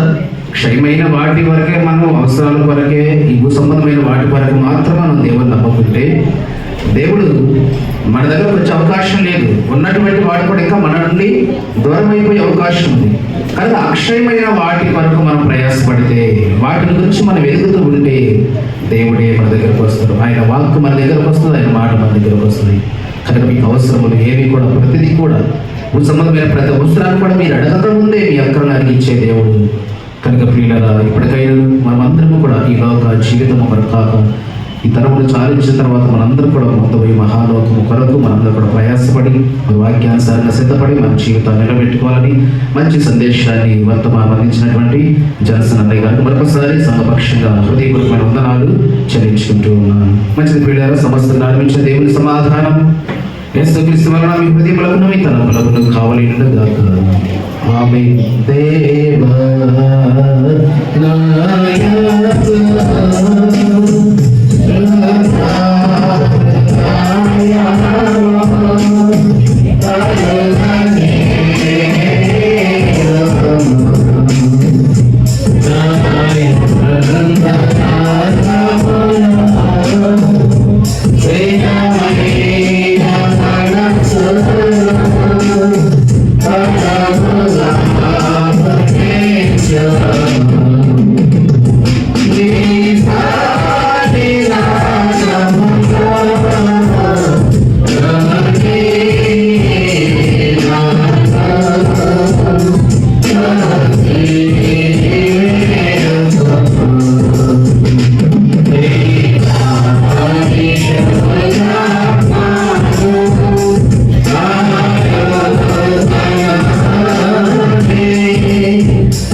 సమయంలో పెట్టుబడి కానుకలు ఉన్నవారిని కృతజ్ఞత కానుకలు దయచేసి ముందుకు వచ్చేది ప్రార్థించుకుందాము.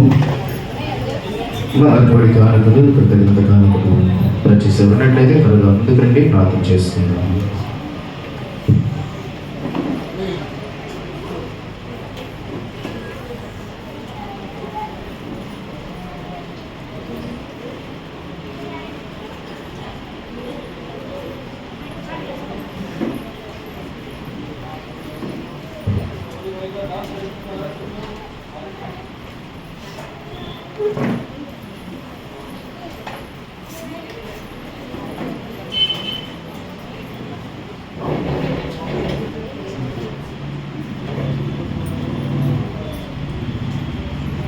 ప్రార్థించుకుందాము. త్వరలో వచ్చండి, ప్రార్థన చేసుకుందాం.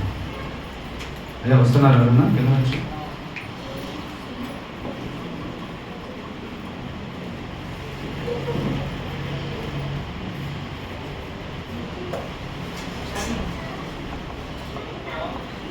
ప్రార్థన చేసుకుందాం.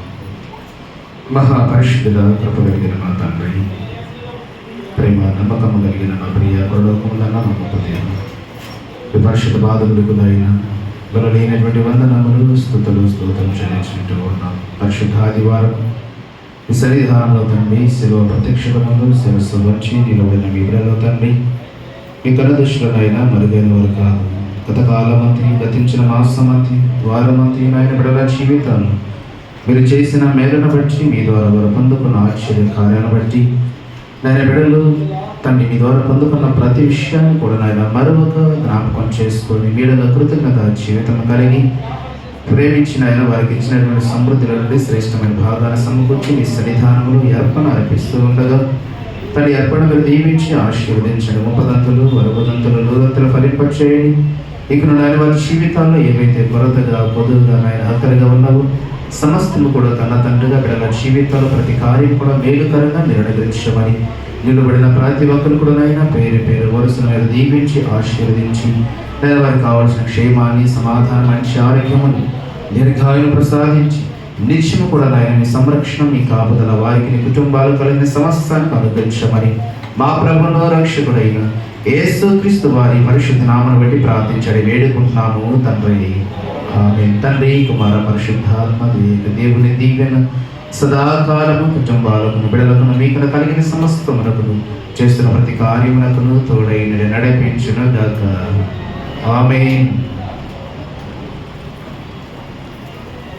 సమయంలోని సంఘ కానుకల శ్వేతను జరిగించుకుందాము.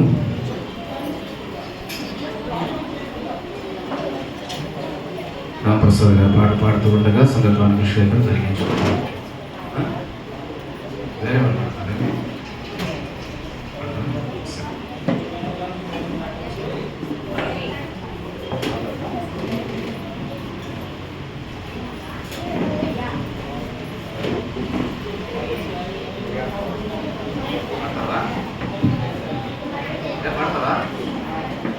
పడేసి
Silver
చక్కగా మంచి పాట పాడి వినిపించినటువంటి రామప్రసాద్ గారికి మరొకసారి ప్రత్యేకించి వందనాలు చెల్లిస్తున్నాను.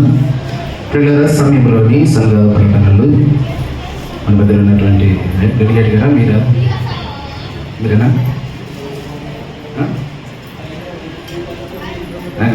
ఆల్టర్నేటివ్ గారు దయానంద గారి సమయంలో సంఘ ప్రకటనలు తెలియచేయవలసిందిగా ప్రేమతో నేను ముందుకు ఆహ్వానిస్తున్నాను.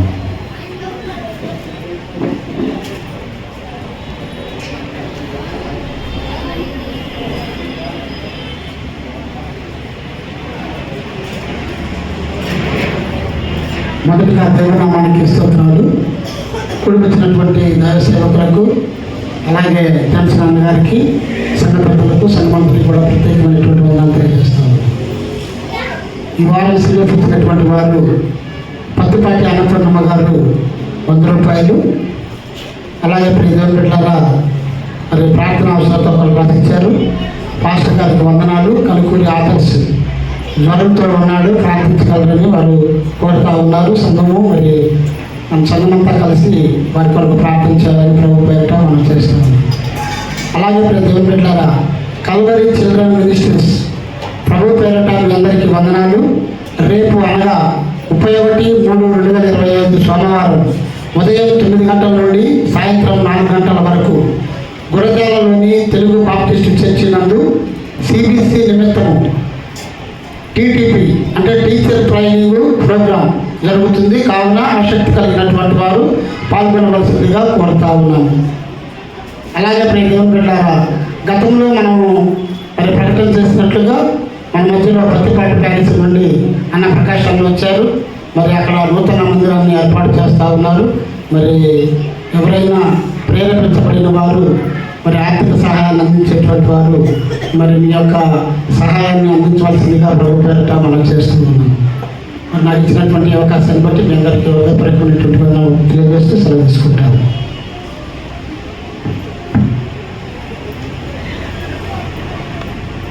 ప్రియులుగా మంచిది సంఘ ప్రకటనలు అలాగే సీడెపు ప్రేమ రిక్వెస్ట్ తెలియజేసినటువంటి దయానంద గారికి ఆల్రెడీ మరొకసారి ప్రత్యేకించి వందనాలు చెల్లిస్తున్నాను.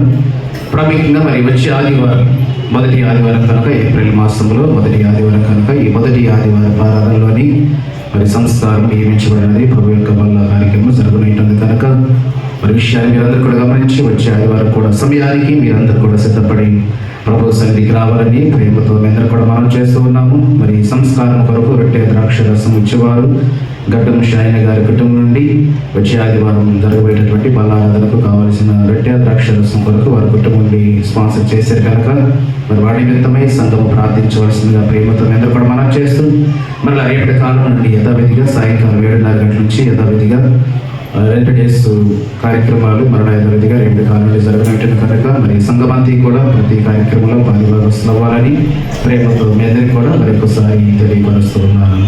ఇంకెవరున్నాయో ప్రకటనలు ఏమి లేనట్లయితే స్వీకరించబడిన కానుకలు దేవుడికి సమర్పించుకుంటూ ప్రార్థన దైవాశీర్వాదంతో మనం కూడా సెలవు తీసుకుందాం.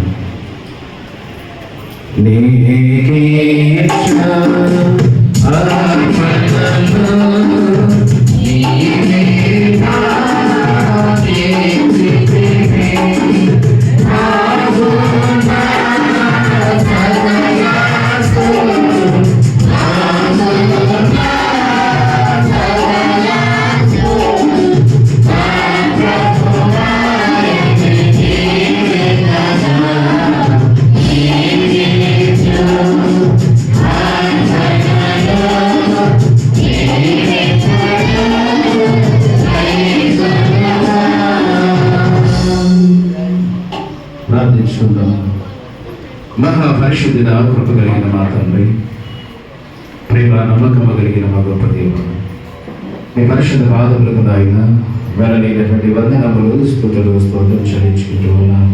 తన తండ్రి గతించిపోయిన పరిశుద్ధ ఆదివారం నుండి మరి ఒక వారం వరకు మీ పిల్లలమైన మమ్మల్ని తండ్రి మీరు ఇక్కడ చాటున భద్రపరచి సకల పాయం నుండి ప్రకృతి సంబంధమైన ప్రతి కార్యం నుండి మమ్మల్ని సంరక్షించి క్షేమాన్ని మంచి ఆరోగ్యం సమకూర్చి నన్ను సజీవులుగా మమ్మల్ని జ్ఞాపకం చేసుకొని మరొక పరిశుద్ధ ఆదివార ఆరాధనలో మేమందరం కూడా ఆయన సంఘముగా సమూహముగా మీ మందిరంలో ప్రవేశించి మిమ్మల్ని ఆరాధించడానికి మహిమపరచడానికి మాకిచ్చిన శ్రేష్టమైన అవకాశాన్ని బట్టి మీకు వందనాలు చెల్లించుకుంటూ ఉన్నాము. ఇంతవరకు కూడా ఆయన బిడ్డల పాటల ద్వారా ఆరాధన ద్వారా తండ్రి వాక్యము ద్వారా మిమ్మల్ని మహిమపరిచినామని నమ్ముచూ ఉన్నాము. విన్నటువంటి మాటలు నాయన బిడ్డల హృదయాలు మీరు ఫలింపొచ్చు చేయండి.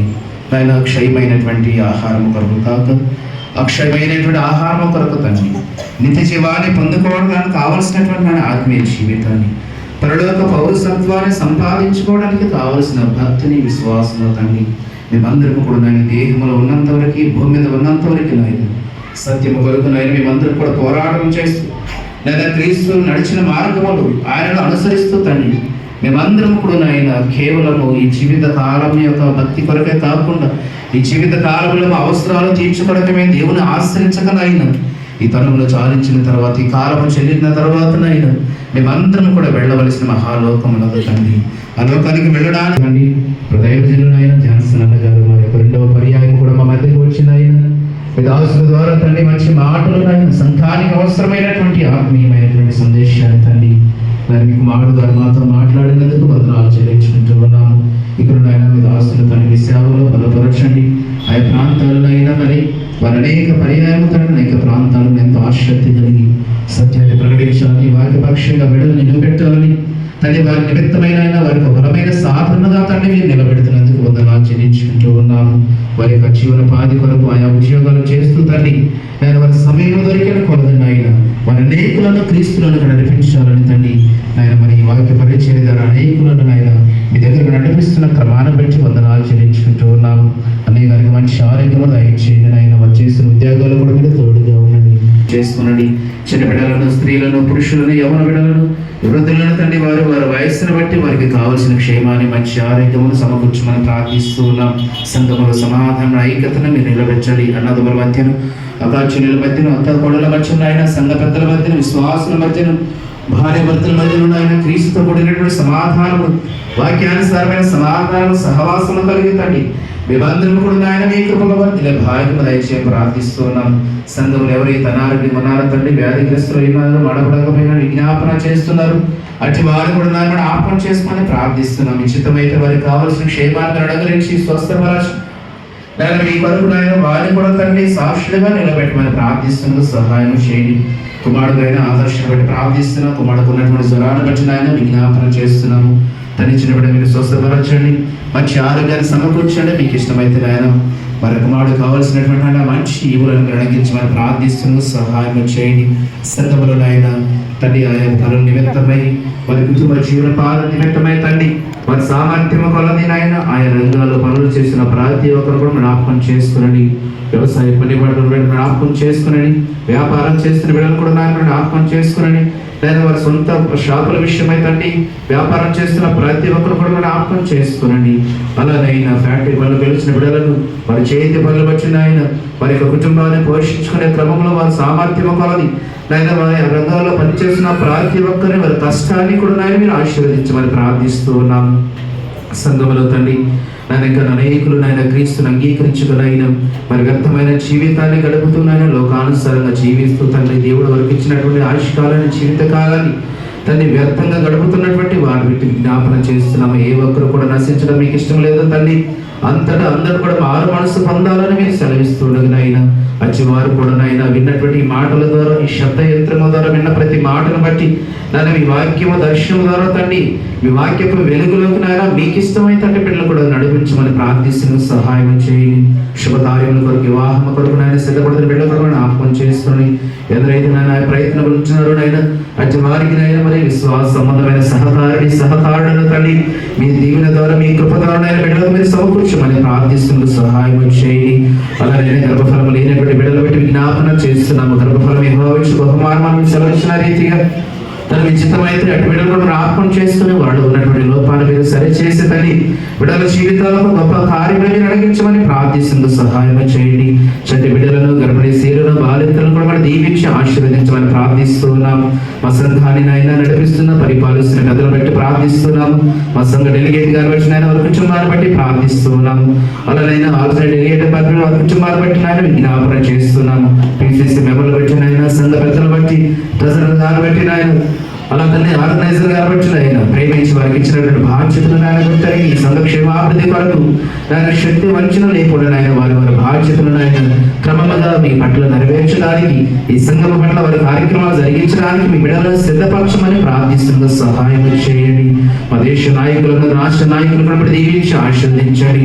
ప్రజలు ప్రేమించి వారికి ఇచ్చినటువంటి అధికారులు బట్టి ఆయన దుర్యోగపరచగా ప్రజల క్షేమాభివృద్ధి నిమిత్తమై వారు అవసరమైతే నాయన అధికారులు నాయన వారి పట్ల గొప్ప కార్యాలు జరిగించలాగా జ్ఞానమును తెలివిని వివేచనలు తండ్రి మీ దాసులకు నాయన అధికారులకు రాజులకు నాయన నాయకులకు మీరు అడిగించమని ప్రార్థిస్తూ సహాయం చేయండి.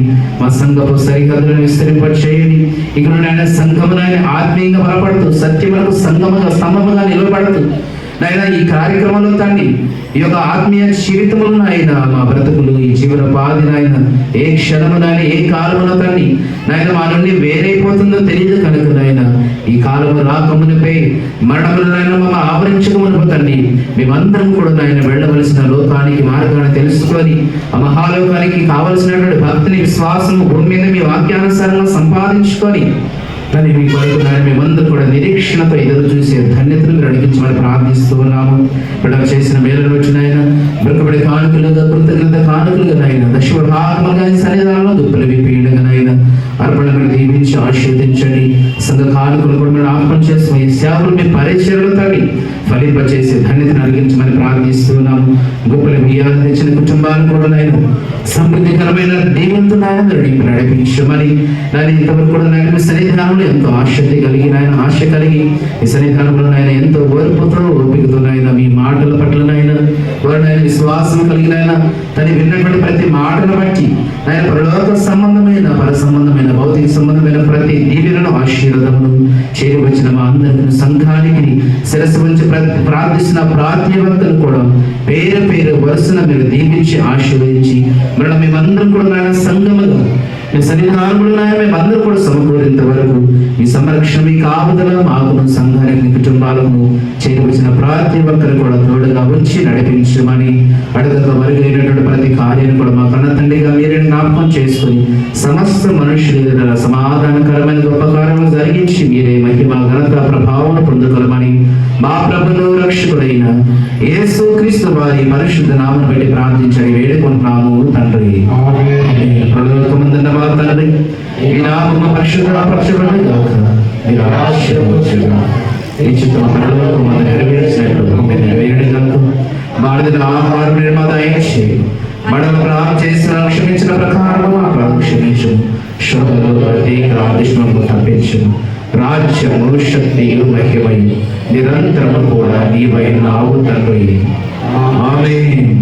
ప్రభు నిన్ను ఆశీర్వదించి నిన్ను కాపాడుగాక. ప్రభు నీకు తన సన్నిధి ప్రకాశింపజేసి నిన్ను కరుణించుగాక. ప్రభుని మీద తన సన్నిధి కాంతులు దింపచేసి నీకు సమాధానము కలుగు చేయగాక.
అందరికీ వందనాలు. మా అందరి వందనాలు. దేవుడు నన్ను దీవించి సెలవు తీసుకున్నాను.